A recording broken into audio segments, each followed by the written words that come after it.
یہ تار وہ تار ٹھیک.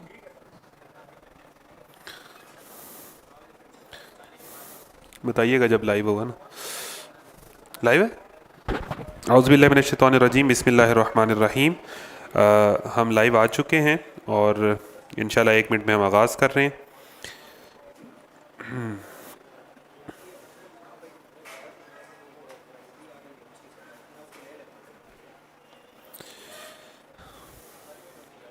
اچھا، یہاں پر خواتین سے گزارش ہے کہ آپ لوگ جو ہیں ادھر ہال کے باہر نہ کھڑا ہوا کریں.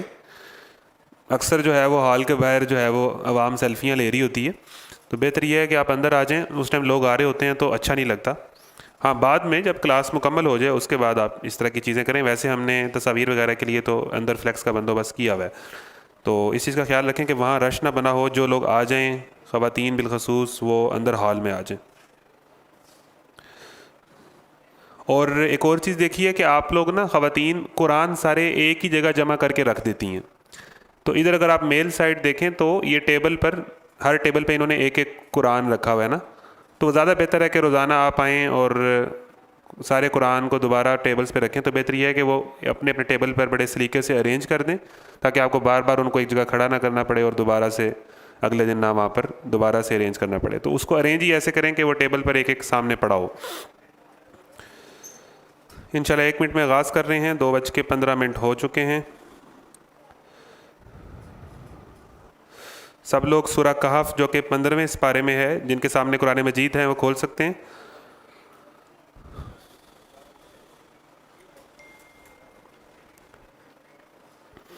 اعوذ باللہ من الشیطان الرجیم بسم اللہ الرحمن الرحیم.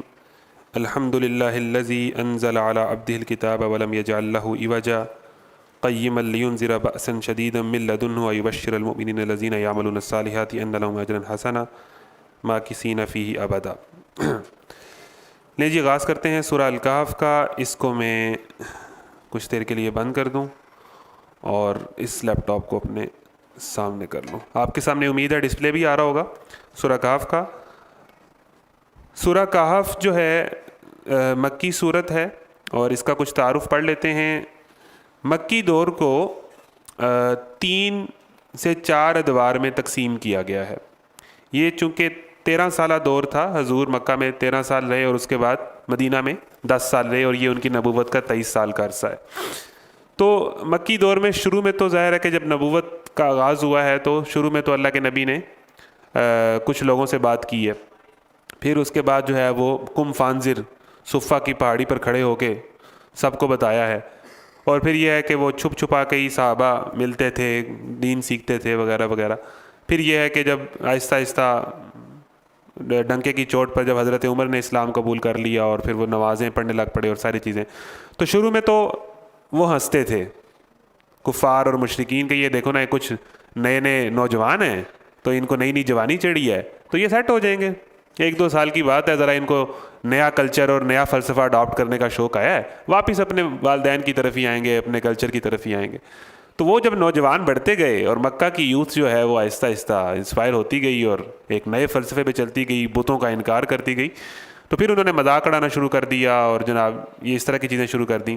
پھر تیسرے مرحلے پر انہوں نے جو ہے وہ پروپیگنڈا، مذاق اڑانا، استہزاء، خلاف ورزی، مخالفت، ٹھیک ہے نا، وہ تھوڑا کھل کے کرنا شروع کر دی، جو کہ 5 نبوی سے لے کے 10 نبوی تک کا دور ہے. اس میں ذرا وہ کھل کے سامنے آئے. اور پہلے تو یہ تھا کہ ہنس لیتے تھے، مذاق کر دیتے تھے.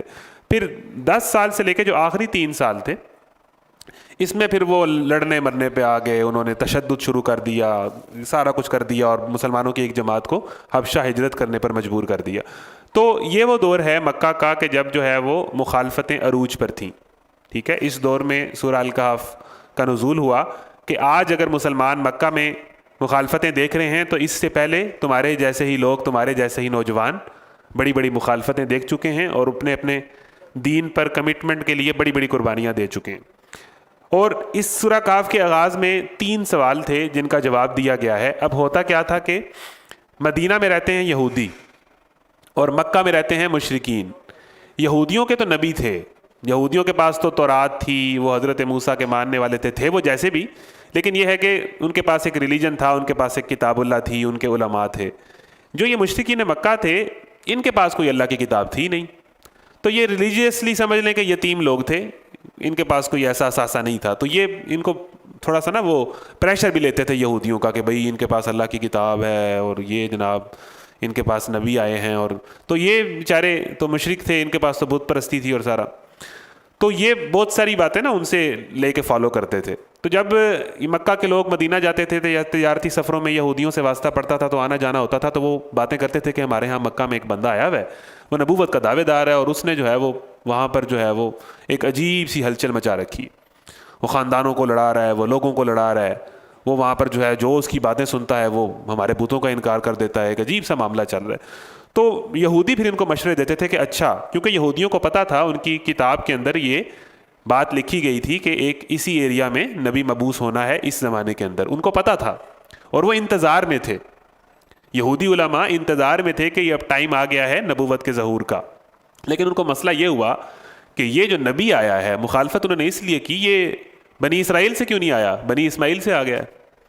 حضور کی جو پیدائش ہے وہ حضرت اسماعیل کی اولاد میں سے ہیں، اور باقی سارے جو یہودیوں کے نبی ہیں، یعنی اس وقت کے مسلمان ہی تھے، بعد میں یہودی ہوئے، باقی سارے نبی وہ حضرت اسحاق کی اولاد میں سے ہیں۔ حضرت ابراہیم کے 2 بیٹے ہیں نا، اسحاق کی اولاد میں سے باقی سارے نبی ہیں، اور ایک ہی نبی ہیں جو حضرت اسماعیل کی اولاد سے آئے ہیں، وہ حضور اکرم صلی اللہ علیہ وسلم۔ تو ان کو یہ مسئلہ تھا کہ بنی اسرائیل سے کیوں نہیں آئے، حضرت اسحاق کی اولاد جو ہے وہ بنی اسرائیل کہلاتی ہے، حضرت اسحاق کے بیٹے یعقوب، اور آگے یعقوب علیہ السلام کا لقب اسرائیل، اور ساری آگے بنی اسرائیل۔ تو ان کو یہ تھا کہ ہمارے خاندان سے کیوں نہیں آئے، ٹھیک ہے، تو انہوں نے اس بات پہ گرج بنا لیا۔ تو اور بھی ویسے تو انہوں نے اگر خاندان سے بھی آئے ہوتے، وہ اللہ تعالیٰ سورہ بقرہ میں بتاتا ہے کہ اگر یہ بنی اسرائیل سے بھی آتے نا حضور، تو تم نے پھر بھی نہیں تھی ماننی، تم نے کون سا بنی اسرائیل کی نبیوں کی مانی ہے، تم تو اپنے نبیوں کو قتل کرتے رہے ہو، تو یہ تمہارا بہانہ ہے۔ تو انہوں نے ایک بنایا بات، تو خیر جو بھی انہوں نے بات کی، تو انہوں نے ویسے وہ انتظار میں تھے کہ ایک نبی آئے گا، لیکن جب وہ آ گئے تو انہوں نے خود سب سے بڑھ کے یہودیوں نے یہ انکار کیا۔ اچھا، یہ یہودی ان کو مشورے دیتے تھے، اچھا مکہ میں اگر وہ نبوت کا دعویٰ کر رہا ہے وہ بندہ، تو تم نا اس سے یہ پوچھو، اگر تو اس نے اس کا جواب دے دیا نا تو پھر وہ واقعی نبی ہے۔ تو یہ ان کو مشرکین کو مشورہ دیا یہودیوں نے کہ وہ جو نبوت کے دعوے کر رہا ہے نا، اس سے پوچھو کہ اصحاب کہف کون تھے، ان کا قصہ سنائے۔ اب ان کے پاس تو یہ سورس آف نالج کچھ حد تک تھا، باقی لوگوں کو تو نہیں پتا تھا، جن کے پاس کتاب اللہ تھی یا الہامی کتب، تو ان کو یہ باتیں پتہ تھی، مشرکین کو تو نہیں پتا۔ پھر انہوں نے کہا کہ اس سے پوچھو موسیٰ اور خضر کا قصہ، موسیٰ یہودیوں کے بنی اسرائیل کے نبی ہیں، تو یہ موسیٰ اور خضر کا قصہ کیا تھا۔ پھر اس نے کہا ان سے پوچھو ذوالقرنین کا قصہ کیا تھا۔ پھر ایک جگہ روایت میں آتا ہے کہ روح کے متعلق پوچھو، یسألونک عن الروح۔ تو مشرکین ان سے مشورہ لے کے آ کے سوال کرتے تھے کہ چیک کریں کہ یہ ان کا جواب دے پاتے ہیں کہ نہیں پاتے، تو جیسے ہی وہ سوال کرتے تھے اللہ صورت نازل کر دیتا تھا، حضور جواب دے دیتے تھے، حضور کے تو سارے جوابات اللہ ہی دیتا تھا۔ تو پھر بھی وہ مانتے کوئی نہیں تھے، لیکن یہ ہے کہ وہ ان کے مشورے پہ بہت ساری، تو انہوں نے یہ 3 سوال پوچھے یہودیوں کے کہنے پہ کہ اصحاب کہف کون تھے آپ ہمیں بتائیں، موسیٰ اور خضر کون تھے اور ان کا قصہ کیا تھا، اور یہ ذوالقرنین کون تھا۔ تو انہی 3 سوالوں کے جواب سورہ کہف میں۔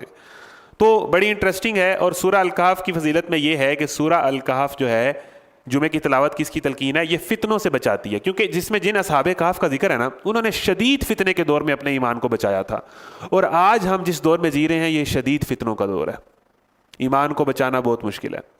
ایمان کی حفاظت جو ہے سورہ کہف فتنوں سے محفوظ رکھتی ہے، اور سب سے بڑا فتنہ دجال ہے، جس سے نبی نے بھی پناہ مانگی ہے۔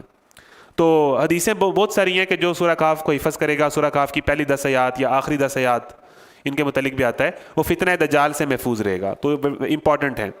پھر یہ ہے کہ سورہ کہف کی جو تلاوت ہے یہ آپ کو جو کرتا ہے جمعے کے روز، اس سے اگلے جمعے تک اس پہ نور رہتا ہے۔ ایک حدیث میں آتا ہے کہ اس کے اور خانہ کعبہ کے درمیان ایک نور کی روشنی ہو جاتی ہے۔ پھر ایک حدیث میں آتا ہے کہ قیامت میں اس کو نور ملے گا، یعنی وہ نور علی نور، یعنی سورہ کہف کی جو تلاوت کرتا ہے وہ نور میں رہتا ہے، اللہ کی حفاظت میں رہتا ہے، وہ فتنوں سے بچا رہتا ہے۔ ایک حدیث میں آتا ہے اگلے جمعے تک کے گناہ اس کے معاف ہوتے ہیں۔ کئی مطلب اس حوالے سے اس کی فضیلت میں حدیثیں ہیں، کچھ کی صحت ہے، کچھ کی صحت تھوڑی کم ہے، لیکن یہ ہے کہ بہت ساری حدیثیں اس میں آتی ہیں۔ پھر یہ ہے کہ سورہ الکہف جو پڑھے گا، ایک حدیث میں یہ بھی آتا ہے کہ 8 دن تک وہ فتنوں سے محفوظ رہے گا، اور ان اگلے 8 دنوں میں اگر دجال بھی آ گیا تو وہ اس سے محفوظ رہے گا، یعنی اس کے فتنے سے محفوظ رہے گا۔ تو یہ فتنوں سے محفوظ رکھنے والی صورت ہے اس کا، چونکہ ان اصحاب کہف نے شدید فتنے کے دور میں اپنے ایمان کو بچایا تھا۔ تو سورہ کہف کی تلقین کی گئی ہے۔ سورہ الکہف سینٹر آف قرآن ہے، ٹھیک ہے، 15ویں سپارے میں آتی ہے۔ اس میں بیسیکلی 4 سٹوریز ہیں۔ اب یہ جو 4 سٹوریز ہیں یہ آپ نے ذہن میں رکھنا ہے کہ ہم نے بیسیکلی آج 4 کہانیاں پڑھنی ہیں، تھوڑا جلدی، لیکن یہ ہے کہ یہ 4 کہانیاں سورہ الکہف میں ہیں۔ یہ آپ کے سامنے، اگر میں اس کو تھوڑا سا کیپٹل میں لے آؤں، چلو جی نیچے یہاں سے ہوگا، یہ سورہ یوسف آ گئی، ہاں جی 4 کہانیاں جی سورہ کہف میں، 4 سٹوریز ان سورہ کہف۔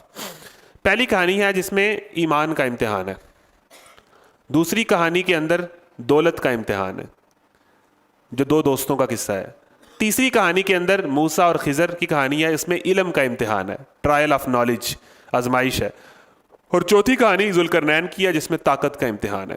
یعنی اللہ تعالیٰ یہ چاروں چیزیں دے کے آزماتا ہے، ایمان کا امتحان، وہ پہلی کہانی کے ایمان کے امتحان میں انہوں نے کیا کیا ثابت کیا، دوسری کہانی جب کسی بندے کے پاس دولت آ جائے تو اللہ تعالیٰ اس کا امتحان لیتا ہے، تو جس کے پاس دولت آئے وہ کیا کرتا ہے، دولت کا امتحان، جس کے پاس بہت زیادہ علم آ جائے اس میں الگ فتنے ہوتے ہیں، اس میں الگ مسئلے ہوتے ہیں، اس میں الگ آزمائشیں ہوتی ہیں، اور پھر طاقت کا امتحان۔ تو یہ چاروں کہانیاں ایک ایک ٹرائل کا ذکر کرتی ہیں اور اس ٹرائل میں انسانوں کے کیا رویے ہیں وہ دکھاتی ہیں۔ تو یہ سورہ الکہف کی 4 کہانیاں ہیں، 4 سٹوریز آف سورہ کہف، اور ان کے اندر یہ چاروں کہانیاں بالکل اپنی ایک یونیکنس رکھتی ہیں۔ تو اب یہ اس کا آغاز ہے یہ 3 سوالوں پر، ٹھیک ہے، اور یہ مکی دور کا وہ دور ہے جب مخالفتیں عروج پر ہیں، تو صحابہ کو یہ صورت سنا کے حوصلہ دیا جا رہا ہے کہ اس سے پہلے لوگوں نے بڑی بڑی مخالفتیں برداشت کی ہیں اور اللہ نے ان کی حفاظت کی ہے۔ جب اللہ اصحاب کہف کی حفاظت کرنے پر قادر ہے اور اس وقت کے بادشاہ کے کرنے پر قادر ہے، تو یہ ابو جہل کیا ہے، یہ ابو لہب کیا ہے، یا اس طرح کے چند سردار کیا ہیں جن کی چھوٹی چھوٹی حویلیاں ہیں اور چھوٹے چھوٹے ان کے جو ہیں وہ ڈیرے ہیں، ان کے پاس یہ کون ہے، ان کی تو کوئی اوقات نہیں ہے۔ اللہ نے تو جو ہے وہ ابراہیم کی حفاظت کی ہے، موسیٰ کی حفاظت کی ہے، فرعون سے حفاظت کی ہے موسیٰ کی، تو یہ کیا ہیں، یہ چھوٹے چھوٹے چودھری مکہ کے کیا ہیں؟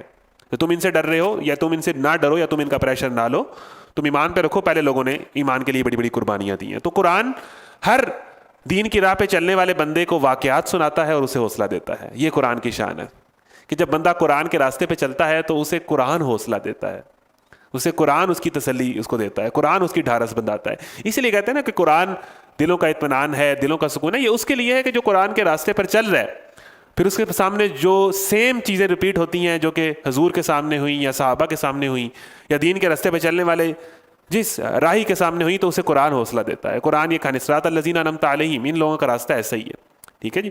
تو یہ سورہ الکہف کا آغاز ہے۔ اس کا جلدی سے شروع میں ترجمہ پڑھ کے واقعے کی طرف آتا ہوں۔ تعریف اللہ کے لیے، اس نے اپنے بندے پر یہ کتاب نازل کی اور اس میں کوئی ٹیڑھ نہ رکھی، ٹھیک ٹھیک سیدھی بات کہنے والی کتاب ہے تاکہ وہ لوگوں کو خدا کے سخت عذاب سے خبردار کرے اور ایمان لا کر نیک عمل کرنے والوں کو خوشخبری دے۔ ایمان لانا ہے لیکن ساتھ نیک عمل بھی کرنے ہیں، صرف ایمان کافی نہیں ہے۔ جہاں ایمان کا ذکر ہے اس کے بعد ایمان کے بعد ایفرٹ، آپ کے نیک عمل۔ ایمان نے آپ کی زندگی میں کیا تبدیلی لائی ہے؟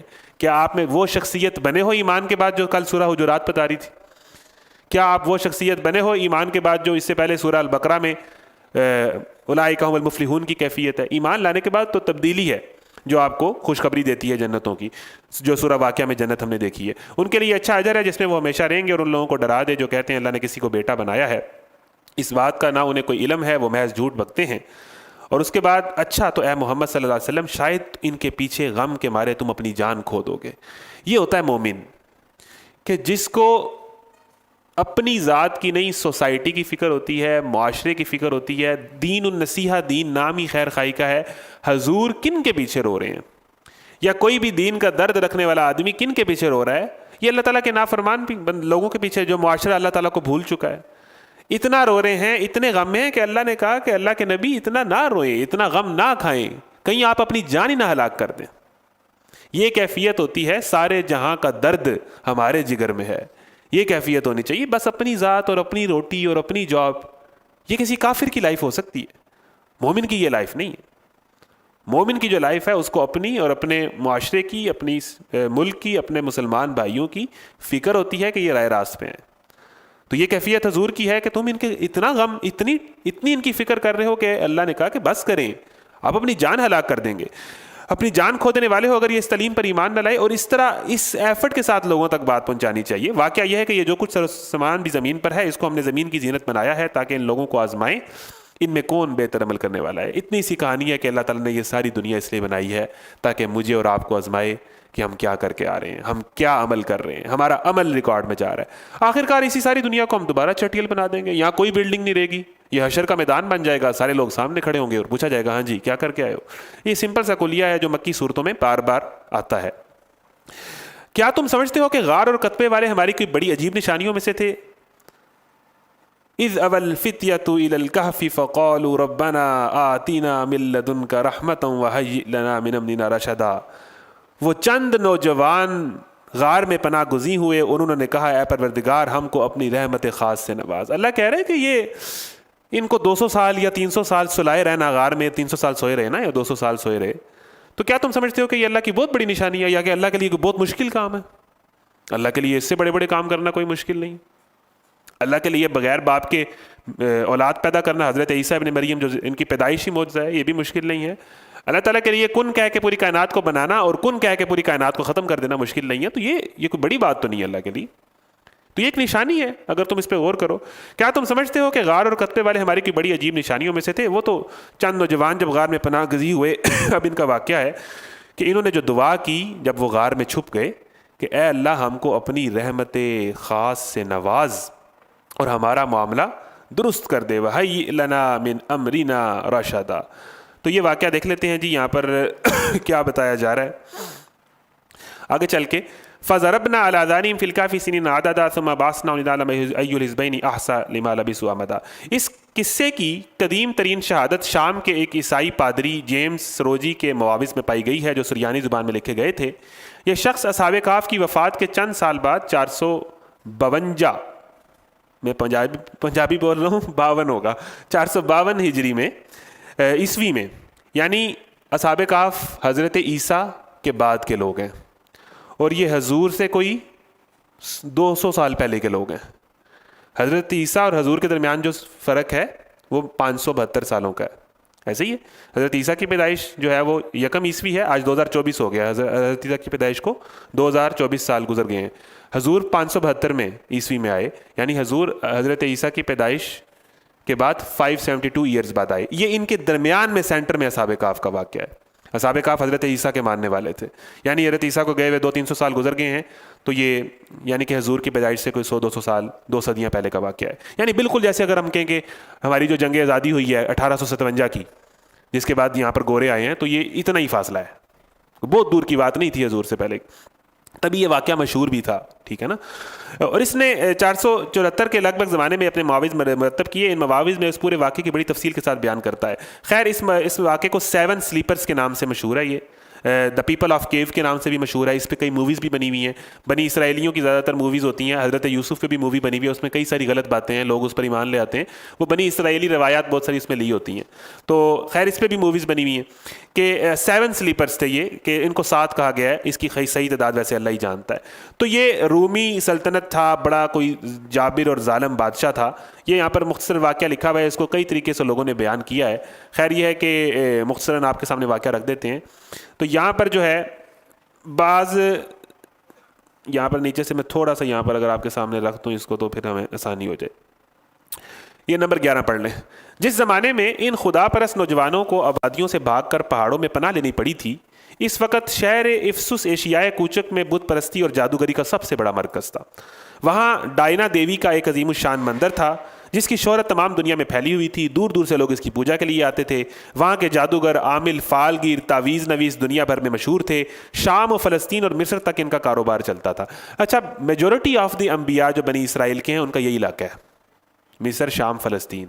اور بدنصیبی یہ ہے کہ اس ٹائم یہ علاقہ مصر بغیرتوں کا ہب, سب سے بڑے غدار امت مسلمہ کے, اور اس کے بعد یہ عرب, وہ بھی عرب میں ہی ہے. تو یہ مصر اور شام کی اگر آپ حالت دیکھیں تو وہاں پر جو شیعہ سنی جنگ ہوئی ہے اور وہ سارا معاملہ ہوا ہے تو وہ بھی ختم ہو گیا تقریباً. اور مصر میں جو ہوتا رہا ہے اور فلسطین میں جو ہو رہا ہے, یہ جو ایریا ہے یہ انبیاء کی سرزمین ہے. حضرت موسیٰ مصر, ٹھیک ہے, پھر وہ مدین کے, یہ سارا جو ایریا ہے مدین, کنعان, شام, مصر, انبیاء کی بہت بڑی تعداد یہاں پر آئی ہے. اصحاب کہف بھی اس ایریا کے لوگ ہیں. قوم لوط بھی اسی کے آس پاس رہتی تھی, وہ جو بحیرہ مردار ہے وہ بھی اسی ایریا میں ہی ہے. تو جس زمانے میں ان کا کاروبار جادوگری عروج پہ تھی, یعنی حضرت عیسیٰ آئے ہیں, جس طرح آج کے دور میں شرک عروج پہ ہے, ہر قبروں پہ, مزاروں پہ شرک چلتا ہے, حالانکہ امت مسلمہ ہے. تو حضرت عیسیٰ کے جانے کے بعد بھی یہی ہوتا رہا, انہوں نے حضرت عیسیٰ کو خدا کہنا شروع کر دیا, یا شرک ہو رہا ہے, سب کچھ ہو رہا ہے, تو اسی طرح کے حالات تھے. تو دور دور تک لوگ اس کی پوجا کے لیے آتے تھے. وہاں کے جادوگر, عامل, فالگیر, تعویذ نویس دنیا بھر میں مشہور تھے. شام و فلسطین و مصر تک ان کا کاروبار چلتا تھا. اس کاروبار میں یہودیوں کا بھی اچھا خاصا حصہ تھا, جو اپنے فن کو حضرت سلمان کی طرف منسوب کرتے تھے. وہ کہتے تھے کہ ہمارا فن جو ہے نا سلمان کی طرف ہے. شرک اور اوہام پرستی کے اس ماحول میں خدا پرستوں کا جو حال ہو رہا تھا, اس کا اندازہ اصحاب کہف کے اس فکرے سے کیا جا سکتا ہے جو اگلے رکوع میں آ رہا ہے. اگر ان کا ہاتھ ہم پر پڑ گیا تو بس ہمیں سنسار ہی کر ڈالیں گے, یا پھر زبردستی اپنی ملت میں واپس لے جائیں گے. یعنی ان کے یہ جملے بتا رہے ہیں اصحاب کہف کے کہ جو بندہ خدا کا نام لیتا تھا نا اس ٹائم, توحید کی بات کرتا تھا, یا وہ اس کو سنسار کر دیتے تھے, یا وہ اس کو زبردستی کفر پر مجبور کر دیتے تھے. وہ تیسرا آپشن تھا ہی کوئی نہیں. بیچ میں یہ ذکر چھوڑ دیا گیا ہے. اچھا, اب یہ جو واقعہ ہے اس کو ان شارٹ اگر ہم سن لیں اور اس کے بعد ہم اس کو پڑھیں تو آپ دیکھیں گے کہ ایمان کی حفاظت کیسے ہوتی ہے, اور اللہ تعالیٰ اپنے بندوں کو جو اس کے راستے پہ چلتے ہیں کس طرح غیر محسوس طریقے سے جو ہے وہ ان کی مدد کر رہا ہوتا ہے. واقعہ یہ ہے کہ دقیانوس نامی ایک بادشاہ تھا جو بڑا ہی ظالم تھا. وہی والی فرعون والے اس کے حالات تھے, اپنی پوجا کراتا تھا, ایجنسیاں اس کی بہت مضبوط تھیں. شہر کے اندر جو بندہ اس بادشاہ کے خلاف بات کرتا تھا تو وہ جناب اس کو پولیس والے آ کے لے جاتے تھے, اور جناب اس کو ٹکڑوں میں کاٹ کاٹ کے رکھ دیتے تھے, یا جلا دیتے تھے, اس کو بھون دیتے تھے. بھرے دربار میں اس کو عبرتناک سزا ہوتی تھی. تو اس طرح کا معاملہ تھا. اور ایجنسیاں بہت زیادہ, ایجنٹ بہت زیادہ. بھائی کو نہیں پتا کہ بہن ایجنٹ ہے, شور کو نہیں پتا کہ بیوی ایجنٹ ہے. یعنی گھر کے اندر بھی کوئی اگر اس بادشاہ کے خلاف بات کرتا تھا تو رپورٹ ہو جاتی تھی. ٹھیک ہے, تو اس کا اس طرح کا معاملہ تھا. تو یہ جو تھے نوجوان, یہ بادشاہ کے جو قریبی وزیر کبیر تھے نا, جو وہاں کی رولنگ ایلیٹ تھی, انہی کے ہی بیٹے تھے یہ. یعنی یہ کوئی اتو پتو نہیں تھے, ٹھیک ٹھاک تگڑے تھے. تو انہی کے یہ بیٹے تھے رولنگ ایلیٹ کے. لیکن یہ ہے کہ نوجوان جو ہوتا ہے وہ چیزوں کو سوچتا ہے, دیکھتا ہے, اسٹیٹس کو ایکسیپٹ نہیں کرتا, اس لاجیکلی چیزیں دیکھتا ہے.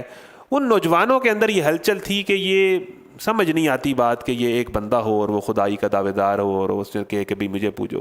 تو وہ ان کو دل کو یہ بات بھاتی نہیں تھی. ہدی للمتقین, کہ جس کے اندر ایک اضطراب ہو کہ صحیح کیا ہے اور وہ صحیح کی تلاش میں ہو. تو یہ چند دوست تھے آپس میں, ان کا لائف سٹائل یہ مطلب بڑے امیر کبیر تھے, بڑا اچھا ان کا لائف سٹائل تھا. تو جو واقعہ بیان ہوتا ہے وہ یہ تھا کہ بھئی ایک دن بادشاہ کے اوپر کسی خبر ہوئی کہ شراب و کباب کی محفل چل رہی تھی, ناچ گانا چل رہا تھا.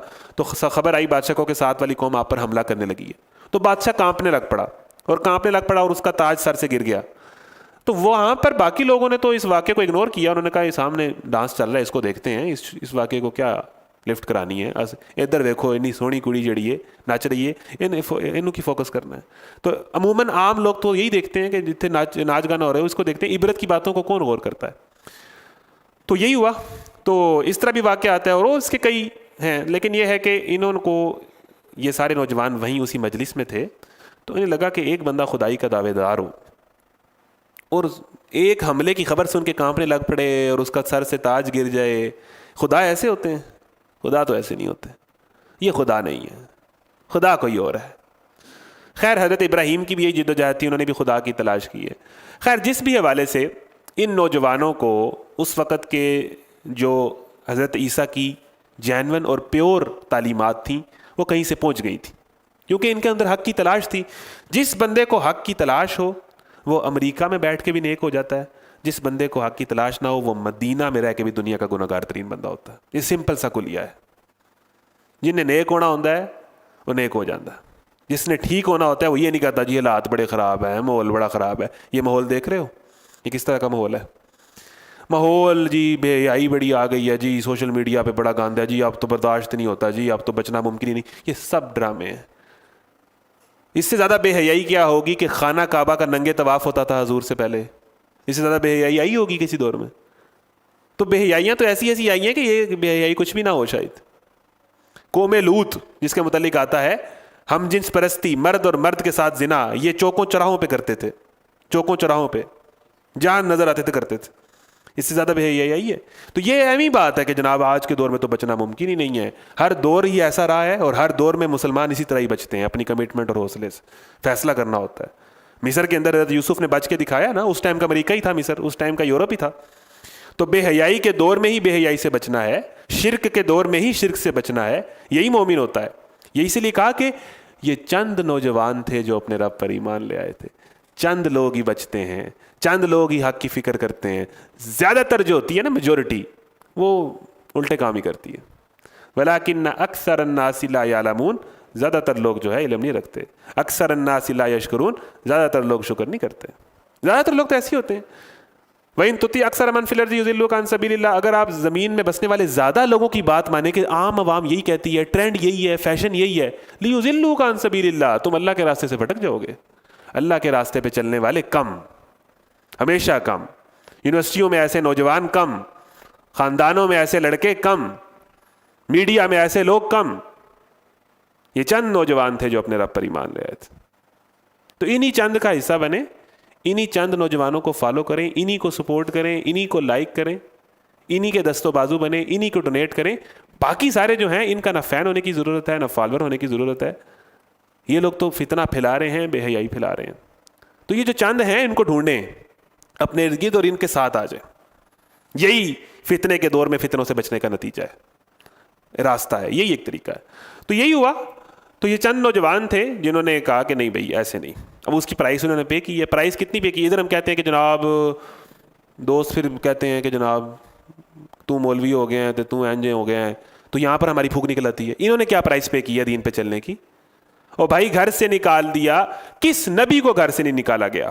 جب نبیوں نے پرائس پے کی ہے دین پہ چلنے کی, حضرت ابراہیم ان کے ابو نے گھر سے نکالا, حضرت محمد صلی اللہ علیہ وسلم مکہ سے نکالے گئے, حضرت موسیٰ مصر سے نکالے گئے. بھائی لوگوں نے ایکسپیلشنیں برداشت کی ہیں, ڈسپلن کمیٹیاں برداشت کی ہیں, سٹک آف ہونا برداشت کیا ہے. بھائی ہو جاتا ہے, پرائز پے کرو. لوگ راستے بند کر دیتے ہیں. آپ کا معاشی, حضور کا معاشی بائیکاٹ ہوا ہے, 3 سال شیب ابی طالب میں رہے ہیں. آپ کا بائیکاٹ ہوتا ہے, لوگ آپ کو لفٹ نہیں کراتے, آپ اکیلے ہو جاتے ہو, آپ کو گھروں سے نکال دیا جاتا ہے, آپ کو تانے پڑتے ہیں. یہ سب نے صراط الذین انعمت علیہم, یہی ہے جن لوگوں کا انعام ہو, ان کا راستہ ایسا ہی ہے, ان کی زندگی اسی طرح کی ہے. تو ہمت کرو. پھر جب بندہ اس راستے پہ چل پڑتا ہے نا, تو پھر ان الذین قالوا ربنا اللہ, جو لوگ کہتے ہیں پھر اللہ ہمارا رب ہے, پھر جب اس پہ ڈٹ جاتے ہیں نا وہ, ثم استقاموا, پھر ان کو استقامت بھی اللہ ہی دیتا ہے. وہ جو حوصلہ جگرا پھر اللہ دیتا ہے. اٹھ باندھ کمر کیا ڈرتا ہے, پھر دیکھ خدا کیا کرتا ہے. اس کے بعد خدا ہے. تم اللہ کے راستے کی طرف چل کے آؤ, اللہ تعالیٰ تمہاری طرف بھاگ کے آئے گا. یہ تو ہونا ہی ہے. چھوٹی موٹی باتوں پہ تگڑے رہو, حوصلہ کرو, اس میں ایسا کیا مسئلہ ہے. تو انہوں نے پرائز پے کی ہے. جب آپ اس راستے پہ آتے ہو تو آپ کو کوئی پھولوں کے ہار کوئی نہیں پہناتا, ٹھیک ہے. خیر ہمارے ملک میں تو اس طرح کے حالات نہیں ہیں. یہاں تو ایسے لوگوں کا ادب ہی کیا جاتا ہے, عزت ہی کی جاتی ہے, لیکن لوگوں نے پرائسز پے کی ہیں. ہمیں ساری ڈر لگ جاتا ہے, دوست کیا کہیں گے, میں اس طرح کا اسٹیٹس لگا دوں گا. یہیں پر اگر ہماری پھونک نکل جانی ہے تو ہم نے کہاں جہاد کرنا ہے, اور کہاں ہم حکمرانوں کو کوستے ہیں کہ یہ فلسطین کے لیے کچھ نہیں کرتے. ہم خود کتنے پانی میں, ہم اللہ کے ایک حکم کے لیے جو ہے 4 بندوں کا پریشر برداشت نہیں کرتے. تو پھر کہاں جہاد؟ روزہ آپ کو ٹرین کرنے کے لیے آتا ہے. صوم جو لفظ ہے نا, یہ یوز ہوتا تھا ان گھوڑوں کے لیے جن کو جنگ کے لیے ٹرین کیا جاتا تھا. عرب اپنے گھوڑوں کو بھوکا اور پیاسا رکھتے تھے, کیونکہ جنگی حالات میں ظاہر ہے نہ روٹی ملتی تھی نہ کھانا ملتا تھا. یعنی بھوک پیاس میں گھوڑوں کو شارپ رہنے کا, آگے بڑھنے کا, ایکٹیو رہنے کی ٹریننگ جو ہے, اس کو سوم کہتے تھے. تو یہ سوم ٹریننگ ہے بڑے بڑے کام کرنے کی, جہاد کرنے کی, لڑنے کی, اور اس کے آگے آزمائشیں برداشت کرنے کی. روزہ اس لیے آیا ہے کہ آپ کو میدان عمل میں اتارے. صحیح ہے. تو یہ تو ہوتا رہا ہے بھائی, یہ تو ہوتا ہے. کیا تم سمجھتے ہو کہ غار القتبہ والے ہماری کی بڑی عجیب نشانیوں میں سے تھے؟ جب وہ چند نوجوان غار میں پناہ گزین ہوئے, انہوں نے کہا اے پروردگار ہم کو اپنی رحمت خاص سے نواز. اب انہوں نے کہا کہ بھئی یہ خدا نہیں ہے. اب انہوں نے کہا خدا کون ہے؟ کہتے ہیں کہ انہیں کوئی دور بستی میں کوئی بزرگ مل گیا جو دین عیسوی پہ قائم تھے, اس وقت کے مسلمان تھے, توحید پہ قائم تھے. خیر انہوں نے سفر کیا, سٹرگل کیا, دائیں بائیں ہاتھوں مارے. ہم تو کہتے ہیں نا ہمیں پلیٹ میں رکھ کے قرآن کلاس مل جائے, بلکہ وہ بھی آن لائن ملے, اور وہ بھی جس ٹائم ہم چاہیں اس ٹائم ملے. لوگوں نے دین کو سمجھنے کے لیے سفر کیے ہیں, سفر بھی کیا ہے, سفر بھی کیا. انہوں نے ڈھونڈا بھائی, تلاش کیا. ادھر ہمیں ایک کلک پہ چیزیں ملتی ہیں.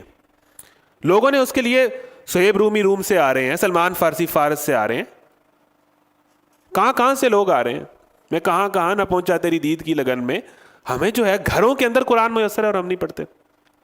تو انہوں نے پھر ڈھونڈا, تلاش کیا, بندے ڈھونڈے اور بندے ڈھونڈے تو بندے مل جاتے ہیں. اگر آپ ٹھیک بندے ڈھونڈنا چاہیں, آپ کو یونیورسٹی میں بھی مل جائیں گے, آپ کو اپنے سرکل میں بھی مل جائیں گے, آپ کو اپنے شہر میں بھی مل جائیں گے. بس بندہ اس راستے پہ چلتا ہے تو کچھ اچھے لوگ ملتے جاتے ہیں اپنی بستی سے, ہو جاتا ہے. تو ہر طرح کی کمیونٹی ہوتی ہے نا, پیڑا ہونا ہے تو پیڑے مل جائیں گے, اچھا ہونا ہے تو اچھے مل جائیں گے. تو انہوں نے بہرحال ایک بندہ ڈھونڈ لیا, یا جس طریقے سے بھی انہوں نے توحید سیکھی, دین سیکھا. اب دین سیکھ لیا, قرآن کلاس اٹینڈ کر لی, پتہ لگ گیا اصل بات کیا ہے. اس کے بعد انہوں نے کیا کیا, انہوں نے کہا صرف یہ سیکھنا تو نہیں ہے, اب تو اپنے معاشرے میں اس دین کو پھیلانا ہے, لوگوں کو بتانا ہے. ہمارے ساتھ کے کئی لڑکے ہیں, ہمارے ساتھ کی کئی لڑکیاں ہیں, ہمارے گھر والے ہیں, ان کو بھی تو بتانا ہے. ان کو نہ بتایا تو پھر کہاں جانا ہے. تو انہوں نے کام شروع کر دیا اپنی سوسائٹی میں دعوت کا. اور سوسائٹی کیسی ہے کہ جدھر ساتھ والے کا پتہ ہی نہیں ہے یہ ایجنٹ ہے, بات بات پہ رپورٹ ہوتی ہے, اور خدا کا کوئی نام لے تو اس کا جو انجام ہوتا ہے. انہوں نے کہا پھر ٹھیک ہے, ہم نے یوں بھی تو مر ہی جانا ہے, ایسا کرتے ہیں تم پہ مرتے ہیں. مر ہی جانا نا, جب مرنا ہے تو اللہ پہ مر جاؤ, یا نہ مرنا ہو, جب مرنا ہے تو پھر دین کی راہ پہ مر جاؤ, اللہ کے لیے مر جاؤ, رسول کے حکم کی پیروی میں مر جاؤ, ورنہ ادروائز بھی مرنا ہے. تو انہوں نے کہا ٹھیک ہے, ہم نہ باز آئیں گے محبت سے, جان جائے گی اور کیا ہوگا, اتنی سی بات. تو یہ ایسے ہی ہے جی, یہ عشق کا راستہ ایسے ہی ہے. تو انہوں نے کہا ٹھیک ہے ابھی پرائز تو پے کریں گے, ٹھیک ہے کرتے ہیں, اللہ کا نام لیتے ہیں. انہوں نے بڑی پلاننگ سے, بڑے طریقہ کار سے, ایسے نہیں کہ جناب جاتے ہی 4 بندوں میں اناؤنس کر دیا جی میں نے. ایک اسٹریٹجی بنانی ہوتی ہے, حضور نے بھی اسٹریٹجی بنائی تھی, پہلے کھانا کیا پھر صفحہ کی, ایک طریقہ کار ہوتا ہے, حکمت اس کو کہتے ہیں, دعوے کے طریقے ہوتے ہیں, ہر جگہ ہر بات نہیں کر دینی ہوتی. انہوں نے اسٹریٹجی بنائی اپنے معاشرے میں کس طرح کرنا ہے. حضور نے بھی پہلے خفیہ اسٹریٹجی بنائی تھی, پھر اوپن اسٹریٹجی بنائی, اللہ ساتھ ساتھ گائیڈ کر رہا تھا, پھر ڈنکے کی چوٹ پر آئے, پھر فتح مکہ کر دیا. تو ایسے ہی ہے. تو انہوں نے شروع کر دیا, کام پھیلنا شروع ہو گیا, رپورٹ ہوگی, خبر ہوگی, خبر جب ہوگی تو ویگو ڈالا آ گیا. ٹھیک ہے. تو اب چونکہ یہ وزیروں کبیروں کے بیٹے تھے تو بادشاہ نے ادروائز کسی کو اتنی سی بھی جو ہے وہ رعایت نہیں دیتا تھا. اب جو ان کے والد جو تھے سارے وہ بادشاہ کے چونکہ قریب تھے, M N A M P A سے, انہوں نے کہا بچے نے اسی سمجھا دینے, بچے نے تھوڑے جذباتی ہو گئے نے, اسی سمجھا دینے, تسی مہربانی کرو انہوں نے رعایت کرو, اپنا ہی بچہ سمجھ جائے گا. تو سمجھانے کی کوشش کی بچوں کو, بچے نہیں سمجھے. انہوں نے کہا باز آ جاؤ بھائی, یہ کوئی اتنی ضروری بات نہیں ہے, کیریئر بناؤ, ڈاکٹر بنو, کی کر رہے ہو تسی جناب, چنگی بھلی تھوڑی لائف ہے, کہڑے پاسے لگ گئے ہو. انہوں نے سمجھایا ان کو, بھائی کی ہو گیا ہے, آرام سے اپنا پڑھو, کیریئر بناؤ, سکون سے زندگی جیو, روٹی کماؤ, ان مولویوں کی باتوں میں نہ آ جانا, مار مور دیتے ہیں, پتہ بھی نہیں لگتا, بندے کو پھنسا لیتے ہیں. تو انہوں نے سمجھانے کی کوشش کی اپنے بچوں کو, بچے نہیں باز آئے, بچوں کو تو سمجھ آ گئی تھی. نوجوانوں کو جب سمجھ آ جائے تو نوجوان تو باز نہیں آتے. تو یہ ڈٹ کے انہوں نے کہا کہ بھائی نہیں. پھر انہوں نے بادشاہ نے کہا کہ بھائی اب جو میں نے ان کو جو رعایت دی تھی نا, اب ختم, اب ان کو بلایا جائے گا, سنگسار کیا جائے گا اور عبرت ناک نشان بنایا جائے گا جو بھی ہیں, یا ادروائز یہ ہمارے دین کو واپس پلٹ جائیں, ہماری ملت پر واپس پلٹ آئیں. تو یہاں سے واقعہ شروع ہوتا ہے. یہ چند نوجوان تھے جو اپنے رب پر ایمان لے آئے تھے. سبحان اللہ. دیکھیں جی, پھر انہوں نے دعا کیا مانگی ہے. اب میں آپ کو واپس سورہ فاتحہ سے کنیکٹ کروں گا. ان کی دعا یہ تھی کہ ربنا حب لنا من لدنک رحمہ, یا اللہ ہمیں اپنی رحمت سے نواز. اللہ نے رحمت سے نوازا. اے رحمت ہے کہ گھر سے بھی نکال دیا گیا, شہر سے بھی نکال دیا گیا. حضرت یوسف نے دعا کی کہ یا اللہ مجھے یہ زانیہ عورتوں کے چنگل سے بچا. اللہ نے دعا قبول کی, جیل میں ڈال دیا. یہ رحمت ہے. اگر اللہ تعالیٰ آپ کو گناہ سے بچا لے اور اس کے بدلے میں آپ کو جیل ہو جائے, اس کے بدلے میں آپ گھر سے نکال دیے جاؤ, وہ رحمت ہے. گناہ اتنی بری چیز ہے. گناہ نہ کرنے کے نتیجے میں اس سے ہٹ کے جو بھی آپ کو پرائز پے کرنی پڑے وہ اللہ کی رحمت ہے, وہ صراط الذین انعمت علیہم ہے, وہ ہدایت ہے, وہ خوش نصیبی ہے, وہ مبارک ہے. اس کو گلے سے لگاؤ جو بھی آ رہا ہے اس کے مقابلے میں, اس کو سینے سے لگاؤ. تو یہ رحمت ہے, یہی اللہ کی رحمت. اللہ تعالیٰ کی رحمت یہ ہے کہ بندہ ہدایت پہ رہے. اللہ تعالیٰ کی رحمت یہ ہے کہ بندہ بے حیائی کے دور میں بے حیائی سے بچا رہے. اللہ کی رحمت یہ ہے کہ بندہ شرک سے پاک ہو. اللہ تعالیٰ کی رحمت یہ ہے کہ بندہ 5 وقت کا نمازی ہو. یہ رحمت ہے. اس کی جو پرائس ہے وہ کچھ بھی نہیں ہے. جنت کا ایک جھلک ہی آپ دیکھو گے نا تو وہ آپ کو بھول جائے گا ہم نے کو تھوڑی بہت قربانی کیا دی تھی. وہ کہتے ہیں نا کہ ایک بندہ ساری زندگی الٹا لٹکا رہے نا, اور اس کے بعد اسے جنت کی ایک جھلک دکھائی جائے, وہ کہے گا یا اللہ میں نے کوئی غم دیکھا ہی نہیں, میں نے کوئی غم دیکھا ہی نہیں, یہ تو کچھ بھی نہیں تھا. تو فضربنا علی آذانہم. اب اللہ تعالیٰ ان کی کیسے حفاظت کر رہا ہے. اللہ تعالیٰ, یہ میں آیت بعد میں پڑھوں گا, پہلے پچھلی آیت یہاں کہ یہ اگلا ذکر ہے. ثم بعثناہم الی عالم, ٹھیک ہے, یہاں سے نحن نقص علیک نبأهم بالحق, پھر میں یہ والی آیت بعد میں پڑھوں گا. ہم ان کا اصل قصہ تمہیں سناتے ہیں. وہ چند نوجوان تھے جو اپنے رب پر ایمان لے آئے تھے اور ہم نے ان کو ہدایت میں ترقی بخشی تھی. یہ ہوتی ہے ہدایت کہ آپ جب اللہ تعالیٰ پہ رحمت کرے, آپ کو ہدایت مل جائے اور آپ اس کے لیے قربانی دینے کے لیے تیار ہو جاؤ, تو وہ ہمت وہ حوصلہ، وہ جگرا. حضرت موسیٰ کو جب کہا، حضرت موسیٰ میں حوصلہ نہیں آ رہا تھا فرعون کے پاس جانے کا. اللہ نے کہا اللہ تمہارے ساتھ ہے، لا تخف، قال لا تخف، ڈر نہ، میں تمہارے ساتھ ہوں. تو اس کے بعد آگے بڑھنے کا حوصلہ، وہ کانفیڈنس، وہ جگرا، وہ اللہ پھر آپ کو دیتا ہے. آپ نے قربانی دینی ہوتی ہے. ہم نے ان کو ہدایت میں ترقی بخشی. جو بندہ ہدایت پانا چاہتا ہے اللہ تعالیٰ اس کو اچھے دوست بھی دے دیتا ہے، اچھی سوسائٹی بھی اسے مل جاتی ہے، اچھے لوگ بھی اسے مل جاتے ہیں، اس کے راستے کھلنا شروع ہو جاتے ہیں. جس بندے نے ہدایت نہ پانی ہو اسے دوست بھی پیڑے ہی ملتے ہیں، اسے ڈپارٹمنٹ بھی کوئی بڑا ہی بے حیا قسم کا ملتا ہے، ٹھیک ہے، اور اس کو جو ہے وہ حالات اوور آل ہی اس کے نا، اور وہ کسی گندی فیلڈ میں ہی جاتا ہے. یہ راستے بنتے ہیں. جس نے نہ ٹھیک ہونا ہو اس کے راستے اور ہوتے ہیں، جس نے ٹھیک ہونا ہو اس کے راستے اور ہوتے ہیں. یہ ہدی للمتقین کا سارا. جو ٹھیک ہونا چاہ رہا ہے اس کی زندگی میں ٹھیک چیزیں ہونا شروع ہو جائیں گی. جو کہہ رہے میں نہ کل بچیے یار جان ہی چھڑائیے، اس کی زندگی میں سب فی قلوبہم مرض فزادہم اللہ مرضا. ٹھیک ہے جاؤ، نہیں آنا تو جاؤ. پھر اب ان کے ساری زندگی کا سینیریو ہی ایسی بنے گا. ہم نے ان کے دل اس وقت، پھر تیسرا کام اللہ یہ کرتا ہے کہ دلوں میں حوصلہ دیتا ہے. دیکھیں آگ میں کود جانے کا حوصلہ اللہ دیتا ہے. جوانی دہر کے فرعون کو للکار دیتی ہے، جوانی آتش نمرود میں خود کو ڈال دیتی ہے. جوانی جو ہے نا، یہ اس میں جو حوصلہ ہے، پھر یہ دیکھیں یہ جرت، یہ کانفیڈنس، یہ کمٹمنٹ، یہ ڈھیٹ ہو جانا، یہ چیزیں اللہ دیتا ہے جب بندہ تھوڑی سی ہمت کرے. پھر اس کی زندگی میں وہ سارے مسئلے جو سے لگ رہے ہوتے ہیں وہ ختم ہو جاتے ہیں. ہم نے دل ان کے مضبوط کیے، یہ اللہ کرتا ہے. جب وہ اٹھے اور انہوں نے اعلان کیا ہمارا رب تو بس وہی ہے جو آسمان اور زمین کا رب ہے، اس اعلان کا مطلب تھا کہ آپ موت کو دعوت دے رہے ہیں. انہوں نے کہا ٹھیک ہے، پھر ہم اسے چھوڑ کر کسی دوسرے معبود کو نہ پکاریں گے. اگر ہم ایسا کریں گے تو بالکل بیجا بات کریں گے. لاجک کہتی ہے کہ بھئی ہم کسی ایسے انسان کو کیوں مانیں، یا اس ایک اللہ کے علاوہ جب ڈیبیٹ ہی نہیں ہے کہ رب العالمین کے علاوہ کوئی اور رب ہو بھی سکتا ہے تو ہم کیسے مانیں. پھر انہوں نے آپس میں ایک دوسرے سے کہا یہ ہماری قوم تو رب کائنات کو چھوڑ کر دوسرے خدا بنا بیٹھی ہے. پیچھے ہم نے پڑھا حضور کو قوم کی فکر تھی، قوم کے غم میں مارے جا رہے تھے. مومن کی یہی صفت ہوتی ہے کہ اسے صرف خود ٹھیک ہو گیا ہو تو بس بات نہیں ختم ہوئی، اپنے بھائی کی فکر ہوتی، اپنی قوم کی. یا ربی، وہ سورہ یاسین کی جو آیت ہے، قال یا ربی ان قومی تعلمون، یا اس میں کہ کاش جب وہ شہید ہوا، جب اس کو مارا ان لوگوں نے، کاش میری قوم کو پتا ہوتا کہ میں کتنا بڑا ریوارڈ حاصل کر گیا ہوں. تو اپنی قوم کی فکر ہوتی ہے. یہ ہماری قوم تو رب کائنات کو چھوڑ کر دوسرے خدا بنا بیٹھی ہے.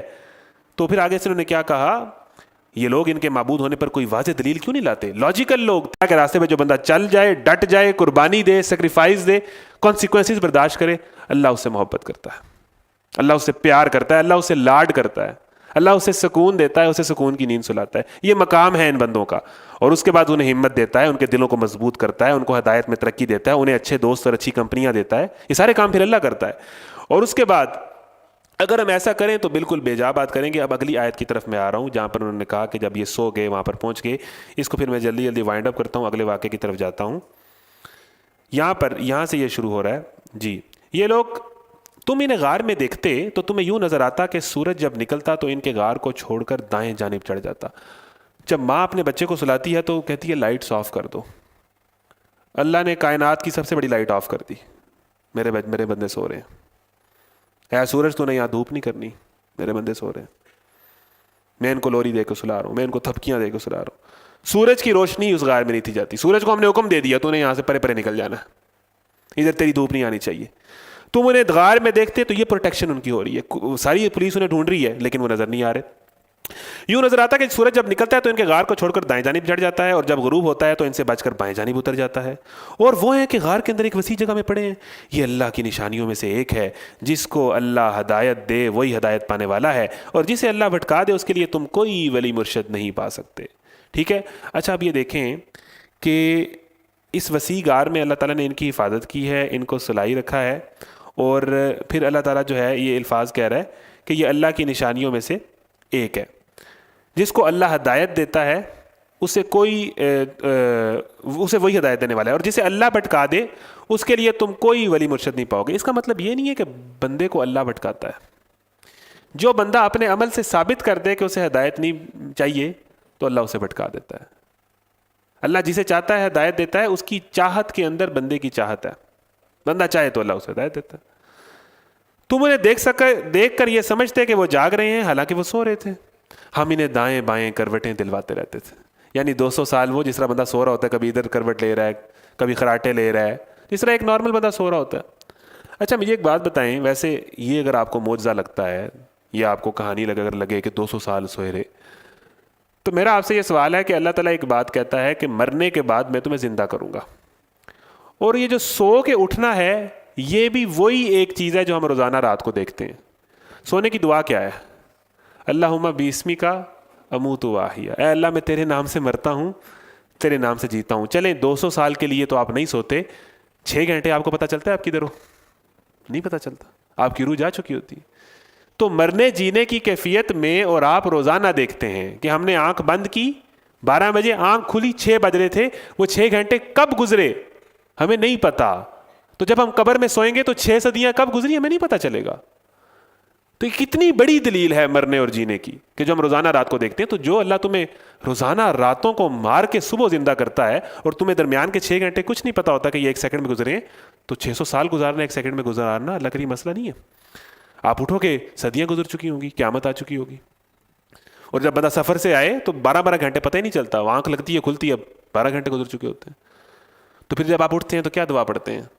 الحمدللہ الذی احیانا، اللہ تیرا شکر ہے جس نے مجھے زندہ کیا بعد ما اماتنا، مجھے مارنے کے بعد، وإلیہ النشور، اور ہم سب نے تیری طرف جانا ہے، ایک دن مار کے ادھر ہی جانا ہے. تو اسی طرح یہی تو ہم روزانہ دیکھ رہے ہیں. یہ کوئی بڑی بات تو نہیں ہے اللہ تعالیٰ کے لیے، اتنا بڑا معجزہ تو آپ روزانہ رات کو دیکھتے ہیں. تو تم انہیں دیکھ کر سمجھتے کہ وہ جاگ رہے ہیں، حالانکہ وہ سو رہے تھے. ہم انہیں دائیں بائیں کروٹ دلواتے رہتے تھے اور ان کا کتا غار کے دہانے پر ہاتھ پلائے بیٹھا تھا. اگر تم انہیں جھانک کر انہیں دیکھتے تو الٹے پاؤں بھاگ کھڑے ہوتے اور تم پر ان کے نظارے سے دہشت بیٹھ جاتی. اب یہ چونکہ ایلیٹ کلاس تھی، امیروں کے بچے تھے، تو ان کے پاس کتا بھی کوئی جرمن شیفرڈ قسم کا ہی ہونا ہے، ٹھیک ہے. تو وہ اللہ تعالیٰ نے بٹھا دیا غار کے باہر. اب اس جگہ پر سورج کی روشنی نہیں آ رہی، اندھیری سی جگہ ہے، وہ ویرانی سی جگہ ہے. باہر کتا جو ہے وہ پھول اپنے اس میں بیٹھا ہوا ہے کہ ابھی اٹیک کرے گا. تو اس جو منظر تھا نا وہ دہشت ناک سا ہو گیا کہ جو بندہ وہاں سے گزرتا تھا وہ سمجھتا تھا کہ بھئی کوئی اندر 8-10 کوئی ڈاکو ہوں گے جو آئے ہوئے ہیں، اور باہر ان کا کتا ہے تو بھئی یہ تھے نہ ہی جائیے.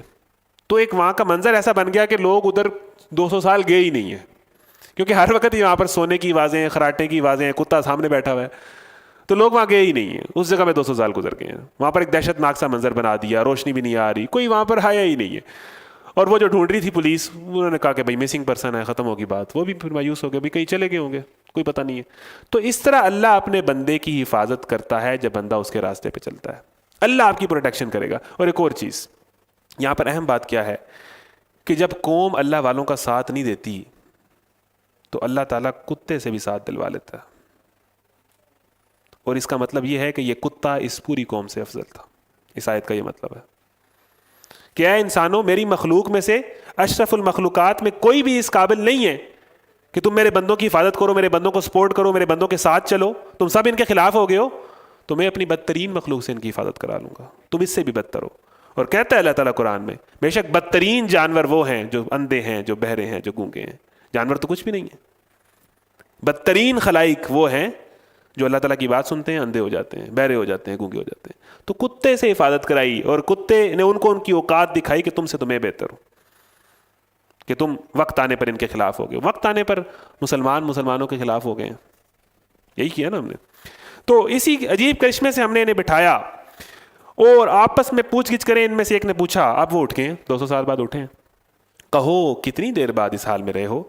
اب میں نے اوپر جو ایک پوائنٹ ہے نا، سورج ان کی حفاظت کر رہا ہے، جانور ان کی حفاظت کر رہے ہیں، اوور آل پوری وہاں کا جو سینیریو ہے وہ اصحاب کہف کی حفاظت کر رہا ہے. جب بندہ خدا کے راستے پہ چلتا ہے تو پوری کائنات آپ کے ساتھ چلتی ہے.